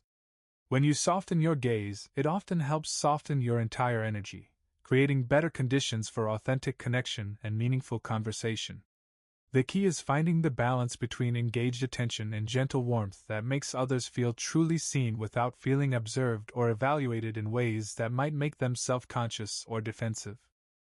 51. Ask how long have you been doing that? This question acknowledges someone's experience and expertise while showing genuine interest in their journey and development, which makes people feel appreciated for the time and effort they've invested in developing their skills or knowledge. When you ask about duration, you're recognizing that mastery takes time and that their current level of competence represents significant investment and growth. This acknowledgement feels validating because it honors both their dedication and their accumulated wisdom. The question also opens up natural storytelling about their learning journey, early challenges, growth milestones, and how their understanding or approach has evolved over time. These stories create connection through shared understanding of the learning process. Duration questions also often reveal passion and commitment levels. Someone who has been doing something for years typically has strong feelings about it and valuable insights from extensive experience. This expertise makes them feel knowledgeable and gives them opportunity to share hard-won wisdom. The time element also creates context for understanding their current skill level and perspective. Knowing whether someone has been doing something for months or decades helps you appreciate their insights appropriately and ask follow-up questions that match their experience level. This question also shows that you're interested in them as a whole person with a history and development trajectory, not just their current function or role. This broader interest in their journey often leads to richer conversations about growth, challenges, and lessons learned. 52. Say I never thought of it that way. Expressing genuine surprise and appreciation with, I never thought of it that way, validates someone's unique perspective while showing that they've actually taught you something new, which creates satisfaction and connection through intellectual exchange. This response works because it shows that their perspective has genuinely impacted your thinking rather than just being politely acknowledged. When someone realizes they've actually shifted your understanding or introduced new possibilities, they feel value for their intellectual contribution. "I never thought of it that way" also demonstrates intellectual humility and openness to learning. You're showing that you don't have all the answers and that their experience or insight has revealed something important that you hadn't considered. This response often encourages people to share more of their thinking because they've learned that you genuinely appreciate different perspectives and will seriously consider viewpoints that differ from your initial assumptions. The phrase also creates positive feelings about the conversation itself. When someone feels like they've contributed something valuable and enlightening, they associate those good feelings with the interaction and with you as someone who helped them feel intelligent and helpful. This validation also often leads to them exploring their own thinking more deeply. When someone feels appreciated for their perspective, they often become more articulate and insightful about their own reasoning and experience. 53. Ask what's the hardest part? This question shows empathy and realistic understanding that challenges exist in every endeavor while inviting people to share their struggles in a way that often leads to problem solving, mutual support, and deeper connection through vulnerability. What's the hardest part? Acknowledges that whatever someone is doing probably isn't easy and that their efforts deserve recognition. This validation feels good because it shows you understand that their work or situation involves real challenges and difficulties. The question also invites authentic sharing about struggles that people often keep private. Most people deal with difficulties alone and appreciate opportunities to share challenges with someone who seems genuinely interested and understanding. These conversations often reveal resourcefulness, persistence, and creative problem solving that might not be visible on the surface. When people share their hardest challenges, they usually also share how they're dealing with them, which often showcases admirable qualities and strategies. The hardest part question also creates opportunities for mutual support and encouragement. Once you understand someone's primary challenges, you can offer relevant encouragement, share similar experiences, or sometimes provide practical suggestions. This question also leads to more realistic and honest discussions about goals and expectations. When challenges are acknowledged openly, it becomes easier to plan effectively and celebrate progress appropriately. 54. Say that's actually brilliant. Strong positive feedback with "That's actually brilliant" provides powerful validation that makes people feel genuinely appreciated for their intelligence and creativity, while the word "actually" adds surprise and authenticity that prevents the compliment from feeling routine or empty. The word "actually" is crucial because it suggests that their brilliance exceeded your expectations or caught you by surprise. This implies that you weren't just waiting to say something positive, you were genuinely impressed by the quality of their thinking. Brilliant is also stronger than more common compliments like "good idea" or "that's smart." It suggests exceptional intelligence and creativity that goes beyond ordinary good thinking to something truly impressive and worthy of admiration. This level of positive feedback often leads to increased confidence and more creative thinking. When people feel genuinely appreciated for their intellectual contributions, they typically become more willing to share ideas and take creative risks in conversation. The surprise element also makes the compliment more memorable and impactful. People remember moments when they felt like they genuinely impressed someone with their thinking, and they associate those positive feelings with you and the interaction. Strong positive feedback also often leads to them sharing more of their thinking process or building on the idea further. When someone feels truly appreciated for their brilliance, they often become excited about exploring the concept more deeply. 55. Ask how did you learn that? This question shows interest in someone's learning journey while acknowledging their expertise and giving them opportunity to share their development story, which often reveals interesting details about their curiosity, persistence, and resourcefulness. Learning stories are deeply personal because they reveal how someone approaches growth, what motivates them to develop new skills, and how they overcome challenges in the acquisition of knowledge or abilities. How did you learn that? Also positions them as teachers and experts rather than just people with random knowledge. This acknowledgement of their expertise feels validating and encourages them to share more insights from their experience. The learning journey often reveals personality traits like curiosity, persistence, creativity in finding resources, or willingness to seek help from others. These details create understanding about their character and approach to challenges. Learning stories also frequently include interesting details about mentors, resources, practice methods, or breakthrough moments that make for engaging conversation and sometimes provide useful information for your own learning goals. This question also shows that you value growth and development, which often resonates with people who have invested time and effort in becoming good at things they care about. 56. Say I'm getting excited about this. Expressing genuine enthusiasm with I'm getting excited about this shows emotional engagement with their ideas while making your positive energy contagious in ways that often increase their own excitement and investment in whatever you're discussing. Emotional enthusiasm is powerfully contagious. When someone sees that their ideas or projects are generating genuine excitement in others, they often feel increased energy and motivation about their own work or plans. I'm getting excited also shows that you're emotionally engaged rather than just intellectually interested. This emotional investment feels more meaningful and creates stronger connection than purely analytical feedback.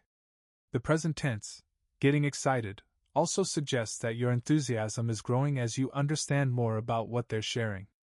This progressive excitement implies that the more you learn about their work or ideas, the more impressive and compelling they become. This emotional response also validates that their work or ideas have genuine merit worth getting excited about. When someone expresses authentic enthusiasm for what you're doing, it confirms that your efforts are creating value that others can recognize and appreciate. Shared excitement also creates momentum for action and implementation. When multiple people are excited about something, it feels more possible and worthy of the effort required to make it happen. 57. Ask what would you do differently? This question invites reflection on lessons learned while positioning someone as wise and experienced enough to have valuable insights about improvement and optimization based on their real-world experience with similar situations. What would you do differently? Acknowledges that they have experience worth learning from while showing interest in their growth and self-reflection. It positions them as someone whose mistakes and learnings have value for others. This question also demonstrates that you see them as thoughtful people who analyze their experiences and extract useful lessons rather than just going through motions without reflection or growth. The reflection this question encourages often leads to valuable practical insights about avoiding common mistakes, optimizing approaches, or recognizing important factors that might not be obvious to someone without their experience. These conversations also reveal humility and growth mindset that's often attractive and admirable. People who can honestly assess what they would do differently show self-awareness and commitment to continuous improvement.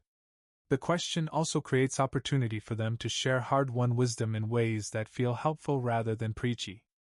They're not giving unsolicited advice, they're sharing lessons learned in response to your genuine interest in their experience. 58. Say this is making more sense now.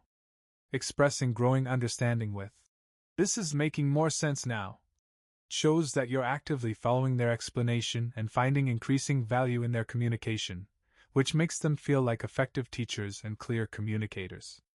This response validates their ability to explain complex ideas clearly and helps them feel successful in their communication efforts. When someone knows their explanation is working, they often become more confident and articulate in sharing additional details. Making more sense also implies that there was initial complexity or confusion that their explanation has successfully addressed. This suggests that they've taken something difficult and made it accessible, which is a valuable skill that deserves recognition. The progressive understanding, making more sense, also encourages them to continue sharing because they can see that their efforts to communicate are having positive impact on your understanding of the situation. This response also shows that you're genuinely engaged with what they're sharing rather than just politely listening. The fact that understanding is developing suggests active mental engagement with their ideas. Growing comprehension also creates positive momentum in conversations. When both people can see that understanding is increasing, it motivates continued sharing and exploration of the topic. 59. Ask what's the fun part? Shifting focus to enjoyment with "What's the fun part?" redirects attention toward positive aspects of someone's work or activities while showing that you care about their happiness and satisfaction, not just their productivity or achievement. This question works because it acknowledges that even serious work or challenging activities should have elements that bring joy, satisfaction, or genuine enjoyment. It shows you see them as whole people who deserve to find pleasure in their efforts. "What's the fun part?" also often reveals what motivates someone at a deeper level. The aspects of work or activities that people find genuinely enjoyable usually align with their values, strengths, and natural interests. This question can also help someone reconnect with positive aspects of their work when they're feeling stressed or overwhelmed. Talking about what they enjoy can remind them why they chose their path and help them regain perspective on temporary difficulties. The focus on fun also creates more positive energy in the conversation. Instead of discussing only challenges or obligations, you're inviting them to share enthusiasm and joy, which feels good for both of you. This question also shows emotional intelligence and understanding that sustainable success usually requires some element of genuine enjoyment rather than pure obligation or external reward. 60. Say "I can see why you love this." Expressing understanding of their passion with "I can see why you love this" validates their emotional connection to their work or interests while showing that you understand what makes something appealing and worthwhile to them personally. This response demonstrates empathy and emotional intelligence because you're not just acknowledging what they do, you're understanding why they care about it. This deeper level of recognition feels more meaningful than surface-level compliments. "I can see why you love this" also validates their taste and judgment. You're essentially saying that their passion makes sense, and that they've chosen something genuinely worthy of their emotional investment and enthusiasm. This understanding also often leads to them sharing more about what specifically appeals to them, which creates opportunities for deeper conversation about values, motivations, and sources of satisfaction in their life. The validation of their passion also makes them feel understood and appreciated as individuals whose emotional responses and enthusiasms are reasonable and admirable rather than puzzling or excessive. This type of empathetic response also often strengthens their own connection to what they love by having someone else recognize and appreciate what makes it special to them. 61. Ask what surprised you most? Inviting stories about unexpected discoveries with "What surprised you most?" encourages sharing of interesting experiences while showing interest in their learning process and the moments that expanded their understanding or expectations. Surprise stories are naturally engaging because they involve expectations being overturned, assumptions being challenged, or unexpected discoveries being made. These stories often reveal interesting details about both the subject matter and the person's assumptions or previous understanding. "What surprised you most?" also shows interest in their learning and growth process rather than just their current knowledge or status. This focus on development and discovery makes them feel appreciated for their curiosity and openness to new experiences. Surprise stories also often reveal personality traits like openness to new experiences, ability to adapt when reality differs from expectations, or willingness to acknowledge when previous assumptions were incorrect. These conversations frequently lead to interesting insights about the difference between expectations and reality in various situations, which can be valuable information for anyone considering similar paths or decisions. The surprise question also often leads to entertaining or memorable stories that create connection through shared appreciation for life's unexpected moments and the humor or wisdom that comes from having expectations challenged. 62. Say "You just blew my mind." Expressing strong positive impact with "You just blew my mind" shows that their words or ideas have had genuine, significant effect on your thinking, which creates satisfaction and validation that makes people feel truly heard and impactful. This response works because it communicates that they've not just shared information but actually changed your perspective or understanding in a meaningful way. This kind of impact feels much more significant than polite acknowledgement or routine agreement. "Blew my mind" also suggests that their insight was particularly clever, surprising, or profound rather than just correct or helpful. This positions them as someone capable of generating genuinely impressive ideas worthy of strong positive reaction. The strong positive feedback often leads to increased confidence and more creative sharing. When people feel like they've had real impact on someone's thinking, they typically become more willing to share additional insights and ideas. This response also creates memorable positive associations with the conversation and with you as someone who genuinely appreciates and is affected by good thinking and creative insights.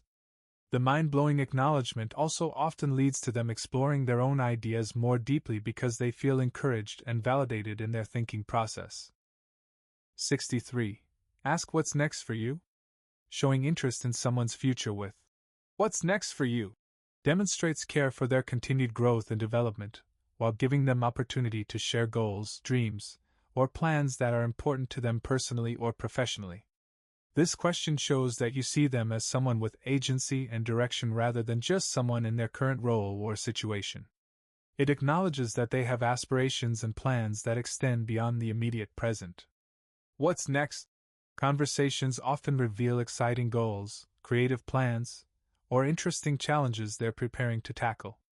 These forward-looking discussions create positive energy and allow them to share enthusiasm about future possibilities.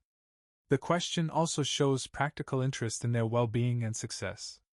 You're not just making conversation, you're showing genuine care about their continued growth and happiness. Future-focused questions also often lead to discussions about values, priorities, and decision-making processes as people explain why they're choosing certain directions or how they're preparing for upcoming challenges or opportunities. These conversations also create opportunities for you to offer encouragement, support, or relevant connections that might help them achieve their goals, which builds meaningful connection through mutual care and practical helpfulness. 64. Say I'm learning so much. Expressing appreciation for the educational value of the conversation with "I'm learning so much" makes others feel like valuable teachers while creating positive associations with sharing knowledge and insights with you. This response positions them as experts and educators whose knowledge and experience have genuine value for others. Most people enjoy feeling knowledgeable and helpful, especially when their expertise is genuinely appreciated. "I'm learning so much" also shows that you're actively engaged with what they're sharing rather than just politely listening. The fact that learning is happening suggests that you're processing and retaining their insights. This feedback creates positive reinforcement for sharing knowledge and insights. When people feel appreciated for their teaching, they typically become more generous with their time and more thoughtful in their explanations. The learning acknowledgement also shows humility and openness to growth that most people find attractive and trustworthy. You're demonstrating that you don't have all the answers and are genuinely interested in expanding your understanding. This response also often leads to them becoming more intentional about sharing useful information because they can see that their knowledge is having positive impact on your understanding and development. 65. Ask what would you tell someone starting? Positioning someone as a mentor with "What would you tell someone just starting?" honors their expertise while giving them opportunity to distill their wisdom into practical guidance that often reveals their core values and most important lessons learned. This question appeals to most people's desire to be helpful and to share hard-won wisdom with others who could benefit from their experience. It positions them as having valuable knowledge worth passing on to newcomers. The mentoring frame also encourages them to think about fundamental principles and essential advice rather than just surface details. When people consider what newcomers most need to know, they typically focus on the most important insights from their experience. These conversations often reveal what they wish they had known when they started, which provides interesting insight into their learning journey and the mistakes or confusion they've overcome through experience. The question also shows that you value their expertise enough to think others could benefit from their guidance, which feels validating and important. You're acknowledging them as someone with wisdom worth sharing. Mentoring conversations also often reveal teaching ability and emotional intelligence as people consider how to communicate complex ideas in accessible ways for beginners. 66. Say that's exactly right. Strong agreement with "That's exactly right" provides powerful validation that confirms their understanding and insight while showing that their thinking aligns perfectly with your assessment of the situation. This response works because it doesn't just show agreement but enthusiastic confirmation that their understanding is precisely accurate. Exactly right suggests perfect alignment rather than just general agreement. The strong validation often builds confidence and encourages continued sharing of insights because they've learned that their thinking is not just acceptable but impressively accurate and valuable. Exactly right also creates positive momentum in conversations because it establishes that you're both seeing the situation clearly and can build on shared accurate understanding. This response also shows that you're paying close attention to what they're saying and can recognize precision and accuracy in their analysis or observations.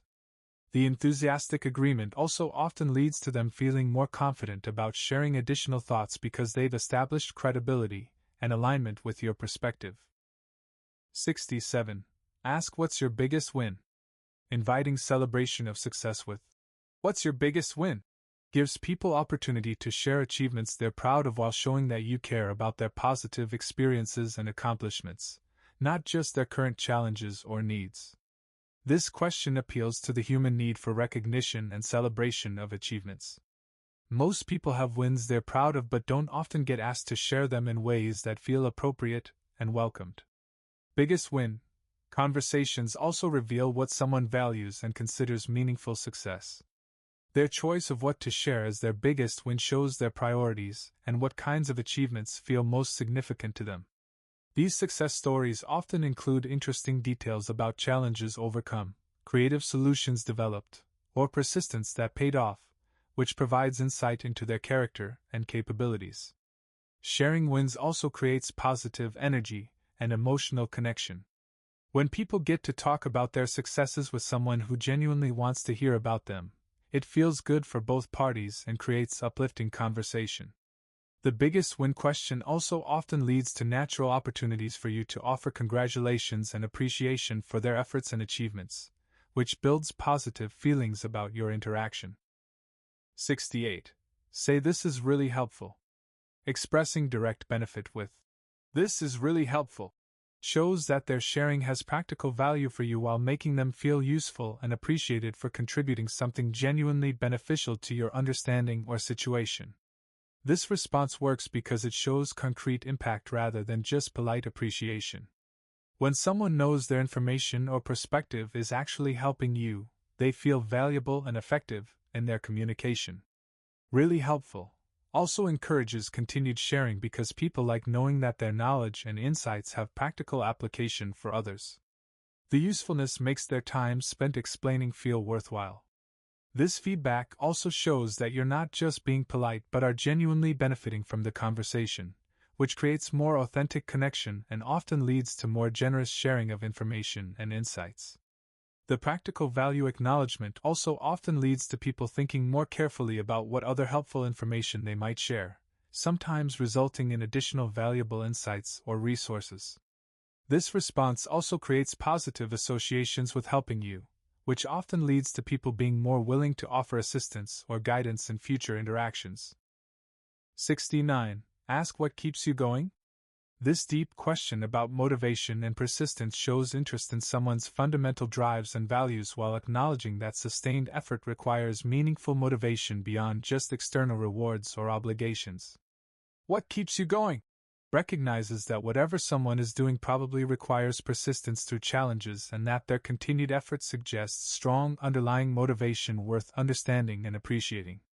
This question often leads to sharing about core values, meaningful purpose, or sources of inspiration that provide fuel for continued effort when external circumstances become difficult or discouraging. The motivation conversation also reveals what someone finds genuinely meaningful and sustainable rather than just what they're currently doing. This deeper understanding creates more substantial connection through shared appreciation for their driving forces. These discussions also often reveal admirable qualities like commitment, resilience, or dedication to something beyond immediate self-interest, which creates respect and appreciation for their character. The question about what keeps someone going also shows that you understand sustained effort requires more than just good intentions, and that you're interested in the deeper sources of strength and motivation that enable long-term success. 70. Say I want to remember this. Expressing intention to remember with I want to remember this shows that their words have lasting value worth preserving while making them feel like they've shared something truly worthwhile and impactful.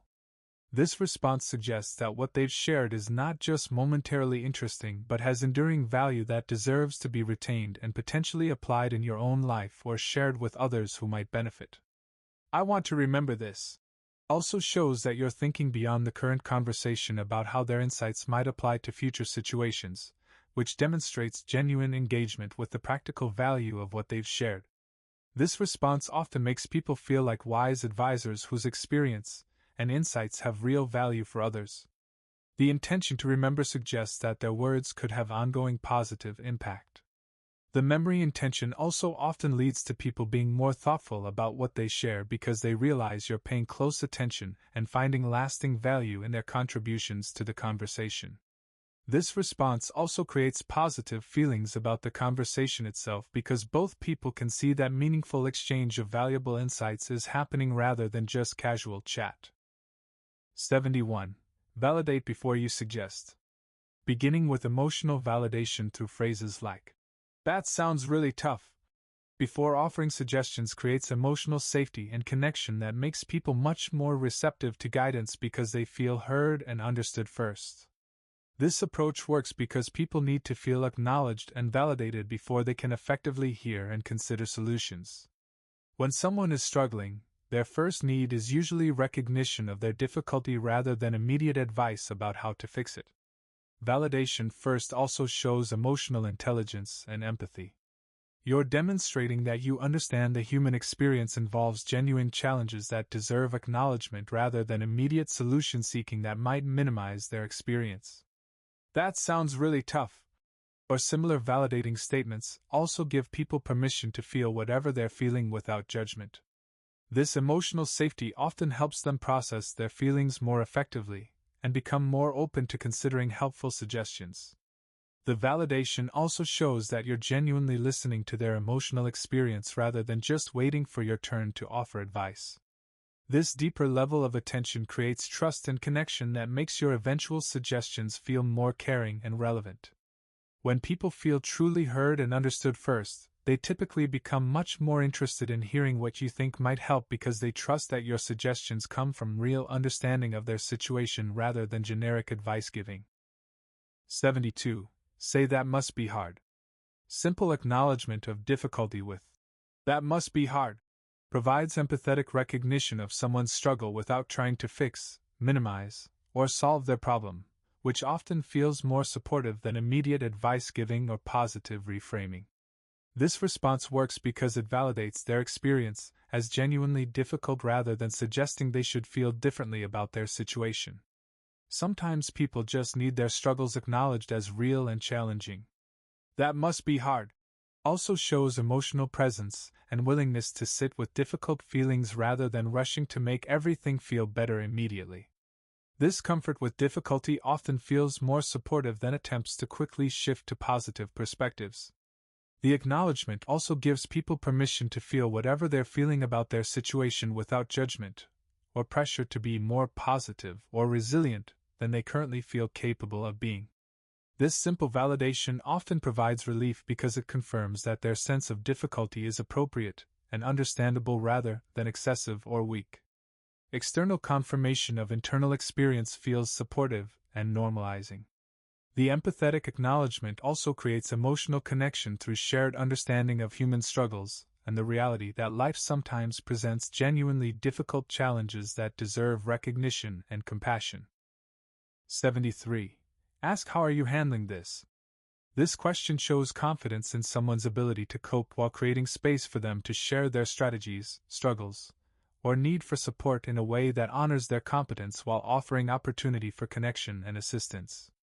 "How are you handling this?"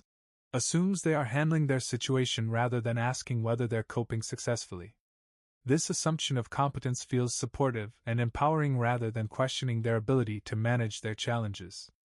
The question also invites them to share both their successful coping strategies and any areas where they're struggling, which can lead to mutual support, encouragement, or practical suggestions without implying that they're failing to cope adequately.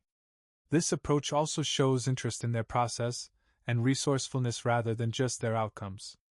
You're acknowledging that handling difficult situations requires skill, creativity, and effort that deserves recognition.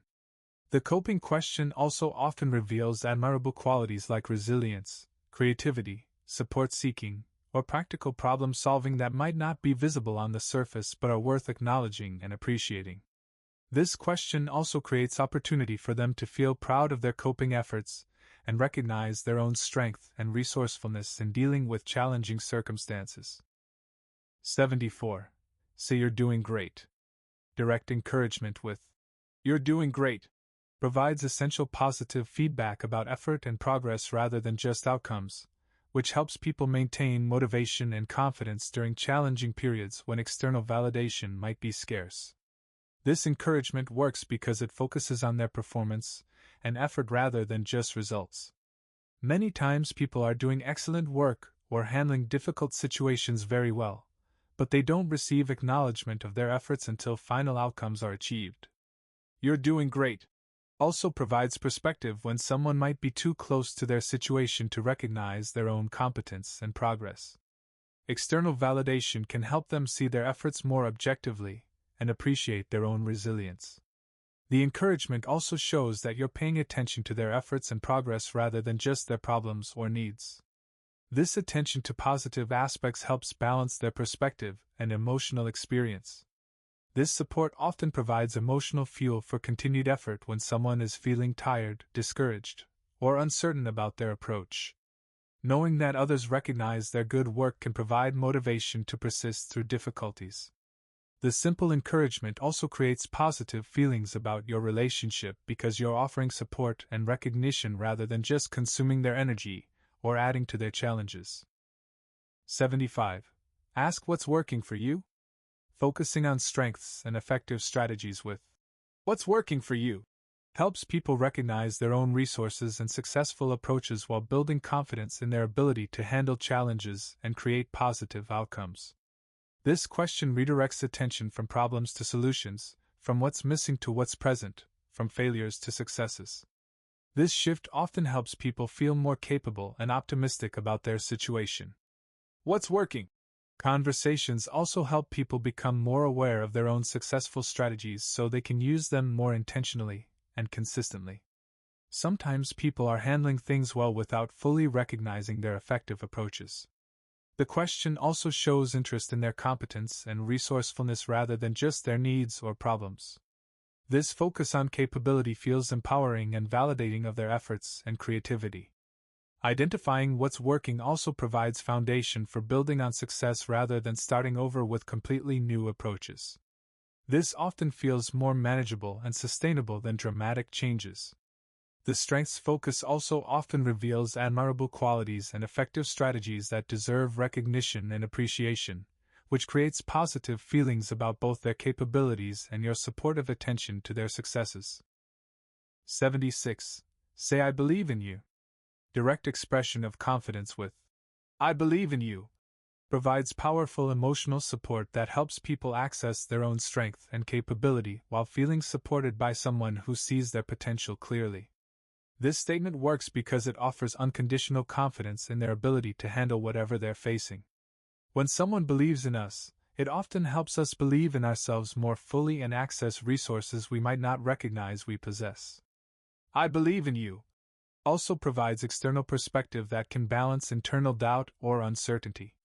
When we're struggling, our self-confidence often wavers, but having someone else express clear confidence in our abilities provides stabilizing support. The belief statement also implies that you see qualities and capabilities in them that will enable success, even if they're not currently feeling confident about their prospects. This outside perspective often helps people reconnect with their own strengths. This support also creates positive accountability. When someone expresses belief in you, there's natural motivation to live up to that confidence while knowing you have support if you struggle along the way. The belief expression also often provides courage for taking risks or making changes because people feel less alone in their efforts when they know someone has confidence in their ability to succeed. 77. Ask what do you need right now?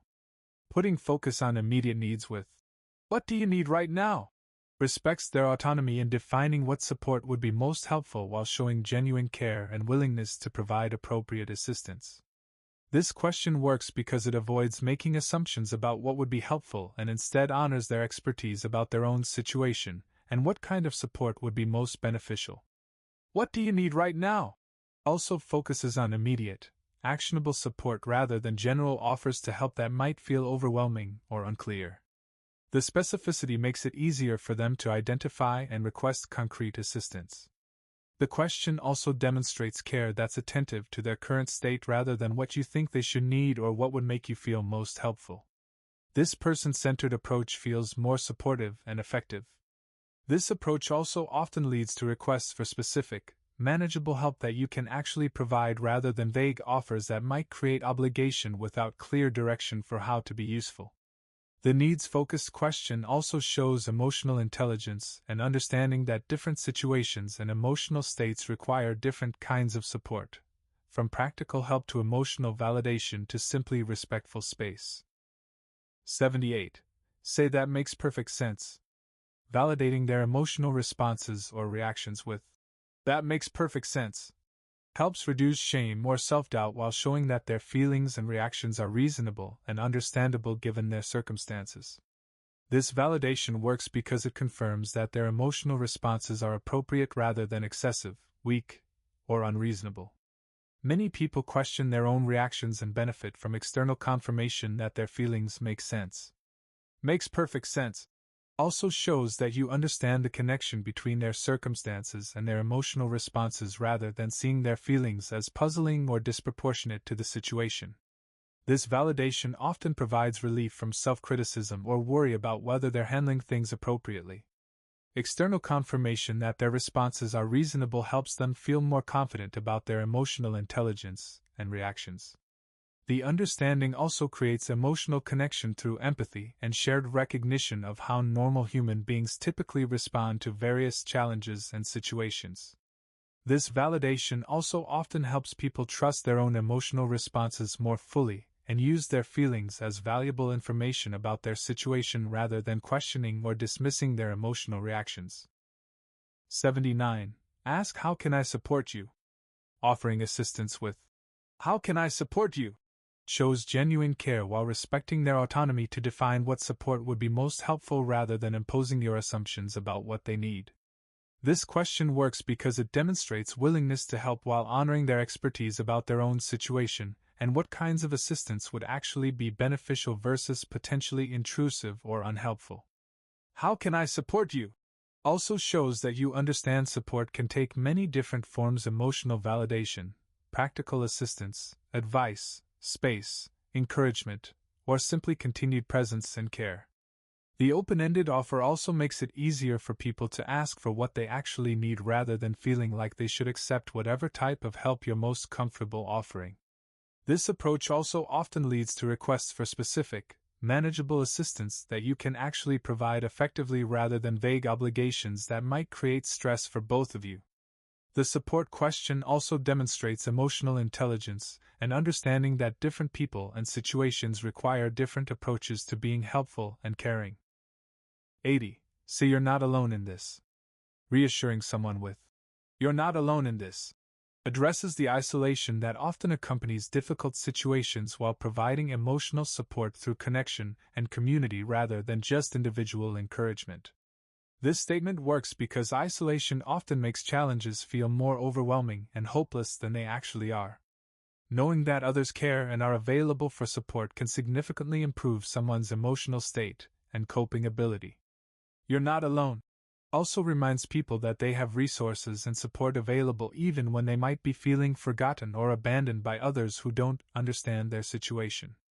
The connection reminder also often helps people feel more hopeful about their ability to get through difficulties because they're not facing everything entirely on their own resources and strength. This reassurance also validates that their situation is significant enough to warrant support and care from others, which can help counter any tendency to minimize their struggles or feel like they should handle everything independently. The community reminder also often helps people reconnect with existing support systems they might have forgotten about or hesitated to use because they didn't want to burden others with their problems. 81. Ask what's your energy like? Checking in on someone's emotional and physical state with, "What's your energy like?" shows attention to their overall well-being while acknowledging that capacity fluctuates and affects how we experience and handle various situations. This question works because it recognizes that people have varying levels of emotional, mental, and physical energy that significantly impact their ability to engage with challenges, opportunities, and relationships at different times. "What's your energy like?" also shows sophisticated understanding that well-being involves more than just mood or immediate circumstances. Energy levels affect everything from decision-making capacity to emotional resilience to social availability. The energy check also gives people permission to acknowledge when they're running low on resources rather than pretending they have unlimited capacity to handle demands and challenges. This awareness often helps both people adjust expectations and interactions appropriately. If someone's energy is low, it might be better to offer comfort rather than problem solving, or to postpone complex discussions until they're more resourced. The energy question also shows care for their sustainable functioning rather than just immediate performance, which demonstrates genuine concern for their long-term well-being rather than just current productivity. 82. Say take all the time you need. Removing pressure with, "Take all the time you need," provides relief from urgency and rushing while showing respect for their natural processing pace and decision-making timeline, which often leads to better outcomes than forced quick responses. This permission works because many people feel pressured to respond, decide, or recover faster than feels natural or sustainable. The time permission acknowledges that good outcomes often require adequate processing time. "Take all the time you need" also shows patience and understanding that important matters shouldn't be rushed just for convenience, or to relieve others' discomfort with uncertainty or delay. The time gift also demonstrates respect for their individual processing style and needs rather than imposing external timelines that might not match their optimal decision-making or healing pace. This patience often leads to better decisions and more sustainable outcomes because people have adequate time to consider options, process emotions, and make choices that truly fit their circumstances and values.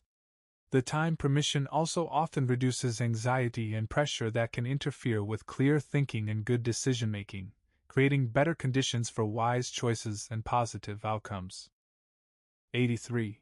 Ask what would feel good. Focusing on comfort and self-care with, "What would feel good?" redirects attention toward healing and positive experience while acknowledging that caring for themselves is important and legitimate, not selfish or indulgent. This question works because it honors their need for comfort and pleasure during difficult times rather than only focusing on problem-solving or endurance through challenges. "What would feel good?" also helps people reconnect with their own needs and preferences when they might be so focused on obligations or problems that they've lost touch with what actually supports their well-being. The pleasure focus also validates that feeling good is a worthy goal rather than something to postpone until all problems are solved or all responsibilities are met. This self-care question often reveals simple, accessible ways they can nurture themselves that don't require major changes or resources but can provide meaningful comfort and support. The focus on feeling good also often leads to creative solutions and supportive activities that help people cope more effectively with ongoing challenges while maintaining better overall emotional and physical health. 84. So you know yourself best. Empowering someone with, "You know yourself best," validates their self-awareness and decision-making authority while showing respect for their expertise about their own needs, values, and circumstances. This affirmation works because it honors their internal wisdom and life experience while acknowledging that they have access to information about themselves that others don't possess. "You know yourself best" also provides encouragement to trust their own judgment rather than constantly seeking external validation or approval for decisions that primarily affect their own life and well-being. This self-authority validation often helps people feel more confident about making choices that feel right to them even when others might not understand or agree with their decisions. The self-knowledge acknowledgement also shows respect for their autonomy and capability rather than positioning yourself as the expert about what they should do or how they should handle their situation. This empowerment also often leads to people making more authentic choices that truly fit their values and circumstances rather than choices designed to please others or meet external expectations. 85. Ask what's your heart telling you. Inviting emotional wisdom with, "What's your heart telling you?" encourages people to access intuitive knowledge and emotional intelligence that often contains valuable guidance beyond purely rational analysis of their situation. This question works because emotional responses often incorporate information that logical analysis might miss: values alignment, past experience patterns, subconscious recognition of important factors, and intuitive assessment of people and situations. "What's your heart telling you?" also validates emotional intelligence as legitimate and valuable input for decision-making rather than something to be overridden by purely rational considerations. The heart question also often helps people access their authentic preferences and values when they might be overly focused on what seems most logical, or what others expect them to choose. This emotional check often reveals important concerns, enthusiasms, or inclinations that deserve consideration alongside practical factors when making important decisions about relationships, career, or life direction. The heart wisdom also often aligns with long-term satisfaction and fulfillment in ways that purely logical decisions sometimes miss, leading to choices that feel genuinely right rather than just practically sensible. 86. Set a timer for every task. Creating artificial urgency and focus through time boundaries transforms the natural tendency for work to expand into available time into a productivity advantage that increases both efficiency and quality of attention during work periods. Timers work because they create psychological pressure that helps overcome procrastination and decision paralysis. When you know you have limited time, your brain automatically prioritizes essential actions and stops overthinking minor details that don't significantly impact outcomes. The time constraint also prevents perfectionism from derailing progress. When you have only 25 minutes to draft a report, you focus on getting core ideas down rather than crafting perfect sentences, often resulting in better overall results than unlimited time would produce. Timers also create natural breakpoints that prevent fatigue and maintain mental freshness. Instead of working until exhaustion, you work in focused sprints with built-in recovery time that maintains sustainable energy and attention throughout longer work sessions. The time boundaries also make starting easier because the commitment feels manageable.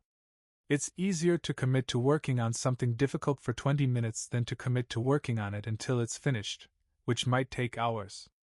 Timed work sessions also provide clear success metrics. Completing a focused 30-minute work period feels like an achievement regardless of how much you accomplish, which builds momentum and confidence for tackling additional tasks. The timer technique also naturally reveals your actual working pace and helps you make better time estimates for future planning, leading to more realistic schedules and reduced time-related stress. 87. Do the hardest thing first. Tackling your most challenging or avoided task when your energy and willpower are highest ensures that important but difficult work gets completed while making everything else feel easier by comparison throughout the rest of your day. This approach works because willpower and decision-making capacity are finite resources that diminish throughout the day. By using your peak mental energy for the most demanding task, you ensure it receives your best effort and attention. Completing difficult tasks first also eliminates the psychological drain of avoidance and procrastination. When you're dreading something, it consumes mental energy all day even when you're doing other things. Getting it done removes that background anxiety and frees up mental resources. The contrast effect also makes subsequent tasks feel more enjoyable and manageable. After completing something genuinely challenging, routine tasks feel easy and pleasant rather than burdensome, creating positive momentum throughout your day. Early completion of difficult tasks also provides emotional satisfaction and confidence that carries over into other activities.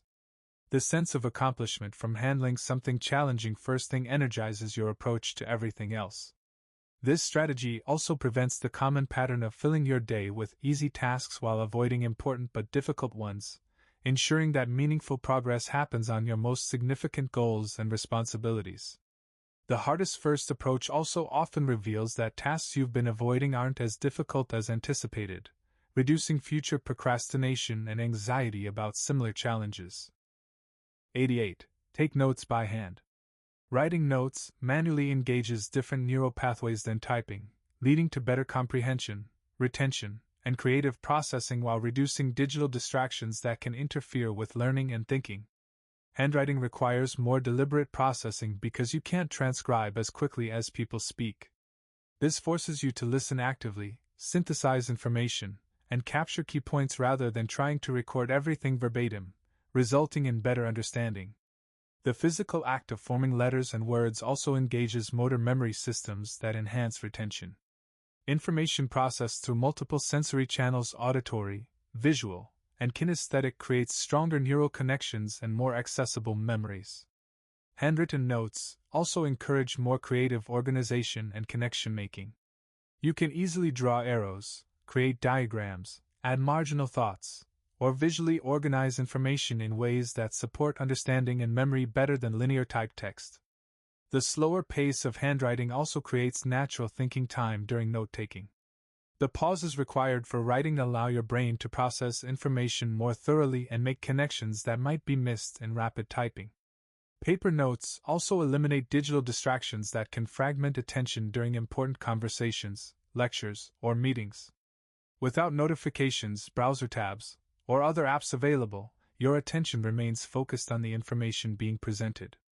Handwritten notes also provide better spatial memory cues. You often remember not just what information you wrote down, but where on the page you wrote it, creating additional retrieval pathways for important information. 89. Stand up every 30 minutes. Regular movement breaks reset both physical and mental systems, improving circulation, reducing muscle tension, boosting energy, and maintaining cognitive function that naturally declines during extended periods of stationary focus. Standing breaks work because prolonged sitting reduces blood flow and increases muscle tension in ways that directly impact mental clarity and energy levels. Even brief movement restores circulation and releases physical tension that can interfere with thinking. The movement also provides mental reset opportunities that help maintain focus over longer work periods. Brief physical breaks allow your brain to process information subconsciously while preventing the fatigue that comes from sustained concentration. Regular standing also prevents the afternoon energy crash that often comes from prolonged sitting.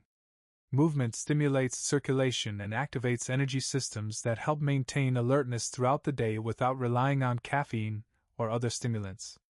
The breaks also provide natural transition points between tasks or thought processes. Standing and moving helps your brain shift gears more effectively than trying to transition directly from one complex task to another without physical reset. Movement breaks also often lead to creative insights and problem-solving breakthroughs. The combination of physical activity and mental relaxation during standing breaks creates optimal conditions for subconscious processing and creative connections. The regular movement also provides opportunities to assess your physical state, tension, fatigue, hydration, or other needs and make adjustments that support sustained productivity and well-being. 90. Say no without explaining why. Protecting your time and energy by declining commitments with simple, complete statements like, "I can't do that," prevents over-explanation that often invites negotiation or makes your boundaries seem uncertain or negotiable. This approach works because lengthy explanations of why you can't do something often sound like excuses that can be overcome with the right argument or incentive. Simple refusal communicates that your decision is final rather than the opening position in a negotiation. Over-explaining also often reveals information that others can use to pressure you or suggest alternative arrangements that still consume your time and energy. Keeping refusals brief protects your privacy and autonomy. The complete statement approach also demonstrates confidence in your right to make decisions about your time without needing to justify those decisions to others. This self-respect often leads others to respect your boundaries more readily. Brief refusals also save time and emotional energy that might otherwise be spent crafting elaborate explanations or managing others' reactions to your reasoning. The efficiency protects both your schedule and your mental resources. This boundary setting also often leads to others becoming more thoughtful about what requests they bring to you, since they learn that you make careful decisions about commitments and don't accept things casually.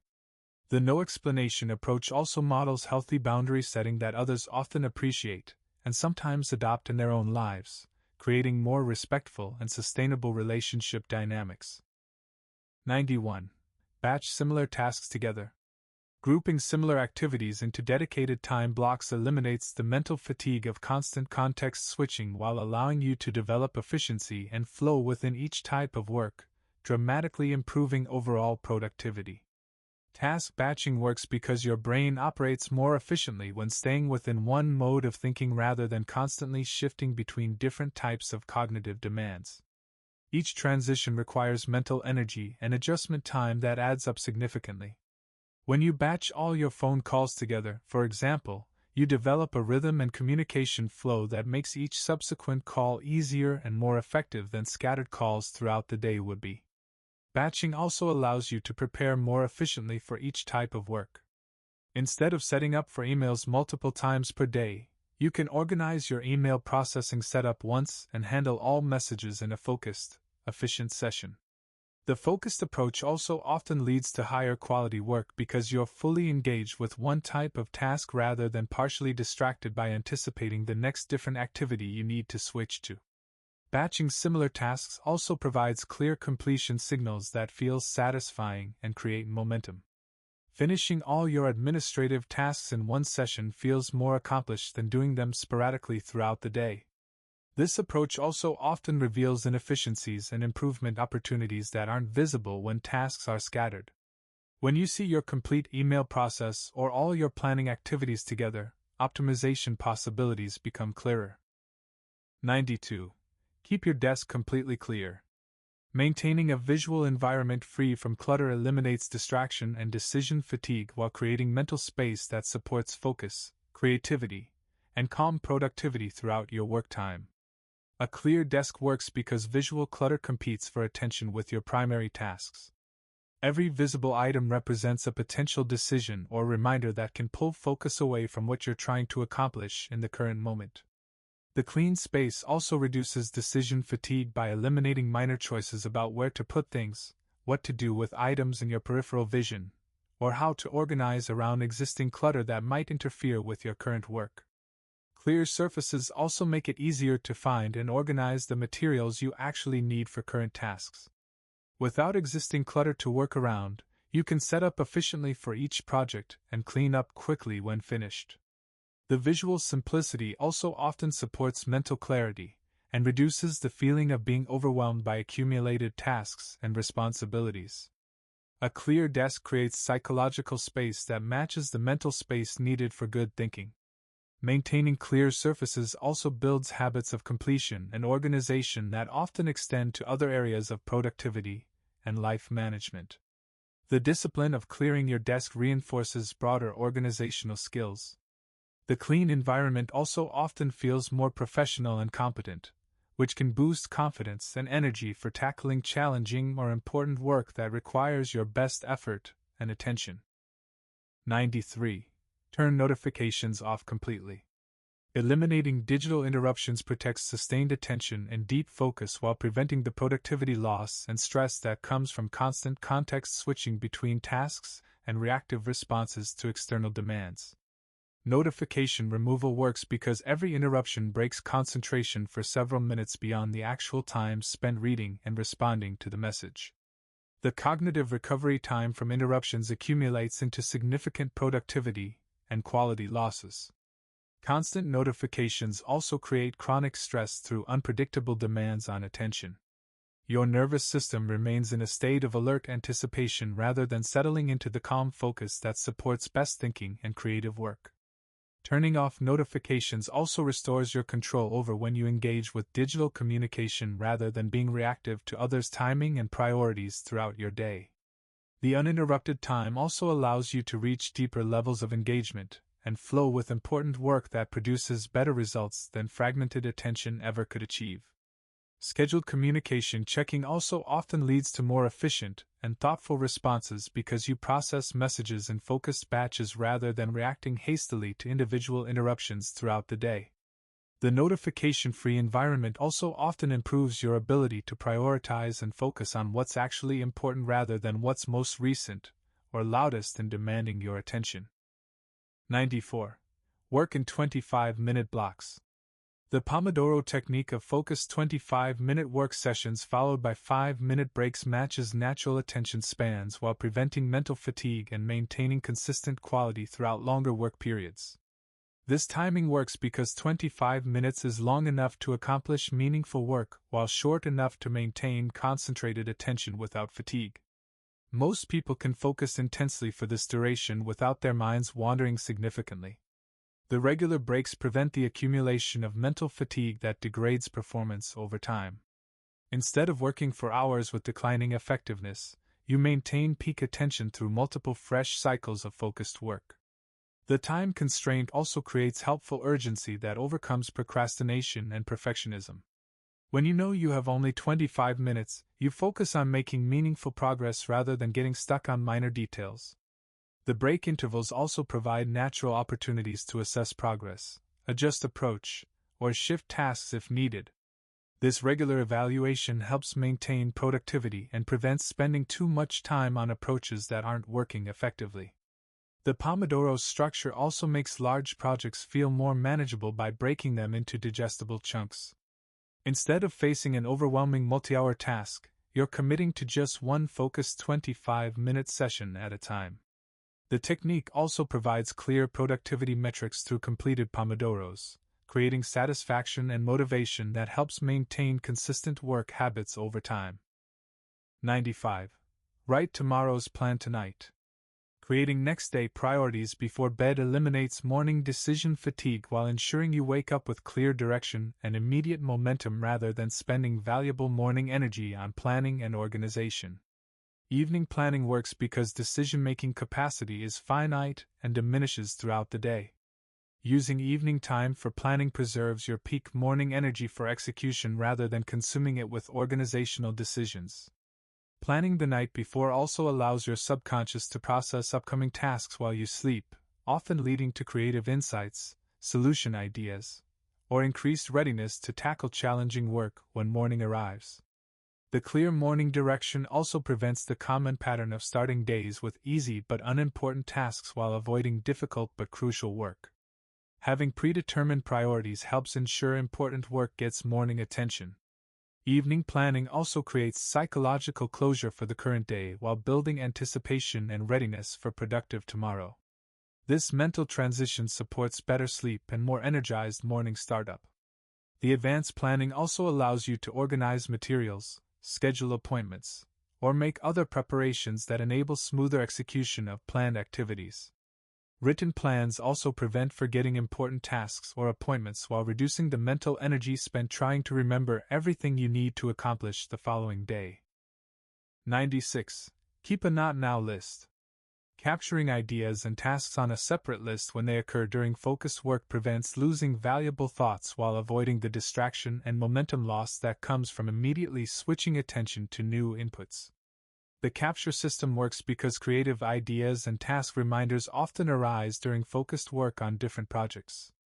Without a capture method, you either lose these thoughts or interrupt current work to address them immediately. Writing ideas down provides mental permission to let them go temporarily because you know they're preserved for later consideration. This allows you to maintain focus on current priorities without anxiety about forgetting important insights. The separate list also prevents your main task list from becoming overwhelmed with every random thought or possibility that occurs throughout the day. This keeps primary planning tools focused on actual priorities rather than mixed with speculative ideas. Regular review of the Not Now list often reveals patterns, important themes, or genuinely valuable ideas that deserve development, while also allowing you to discard thoughts that seemed important in the moment but aren't actually worth pursuing. The capture habit also often leads to increased creativity and awareness because you're not dismissing thoughts, you're collecting them for appropriate timing and evaluation.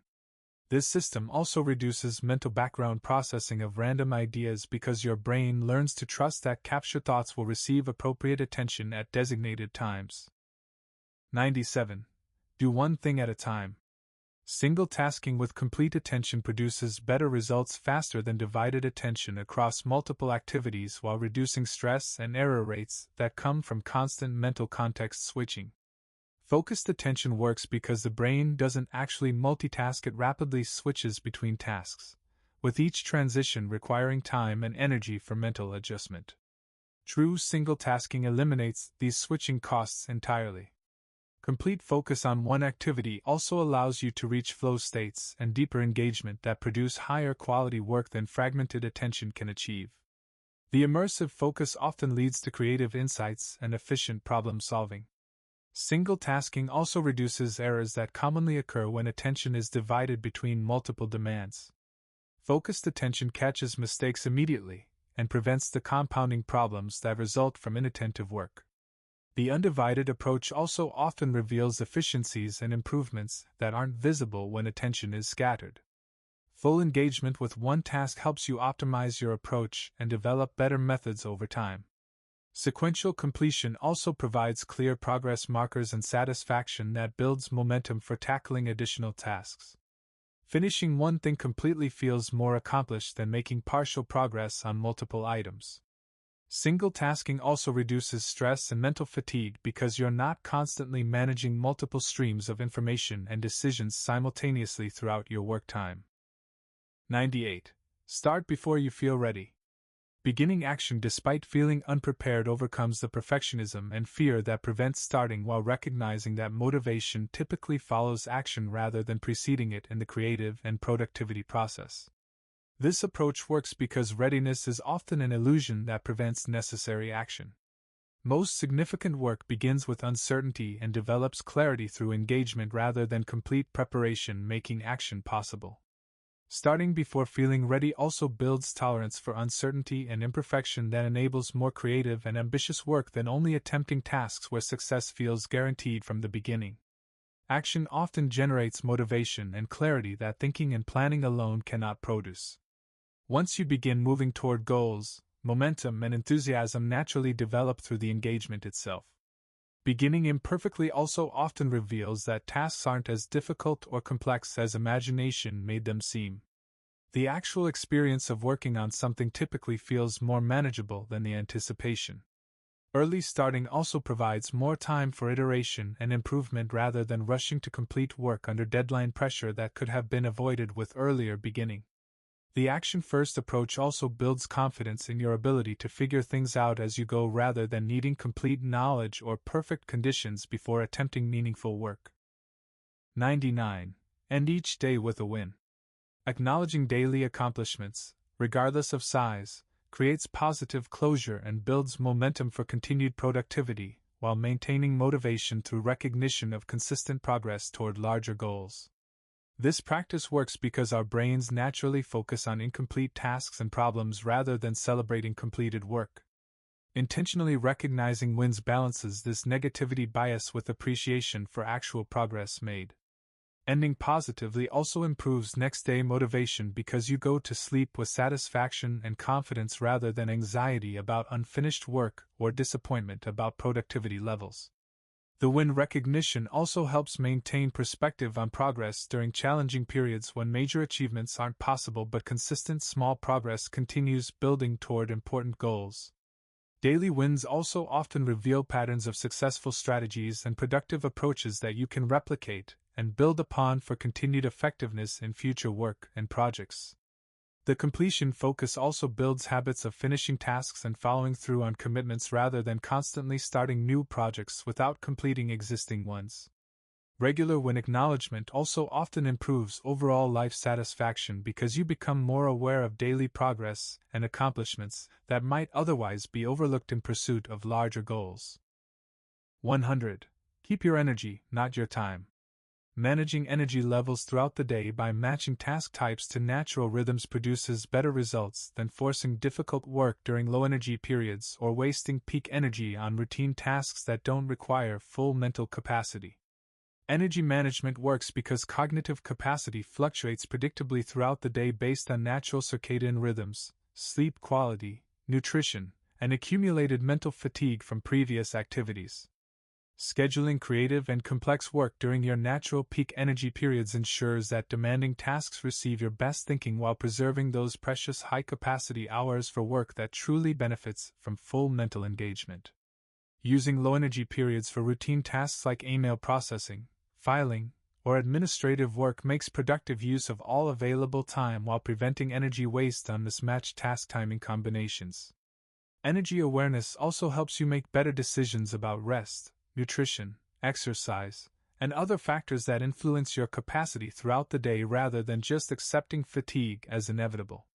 This approach also often leads to discovering optimal work rhythms and environmental factors that support sustained high performance rather than fighting against natural energy patterns with willpower alone. Energy management also reduces the frustration and poor results that come from attempting demanding work when mental resources are depleted, leading to better outcomes and more sustainable productivity habits. You're not alone. Also reminds people that they have resources and support available even when they might be feeling forgotten or abandoned by others who don't understand their situation. The connection reminder also often helps people feel more hopeful about their ability to get through difficulties because they're not facing everything entirely on their own resources and strength.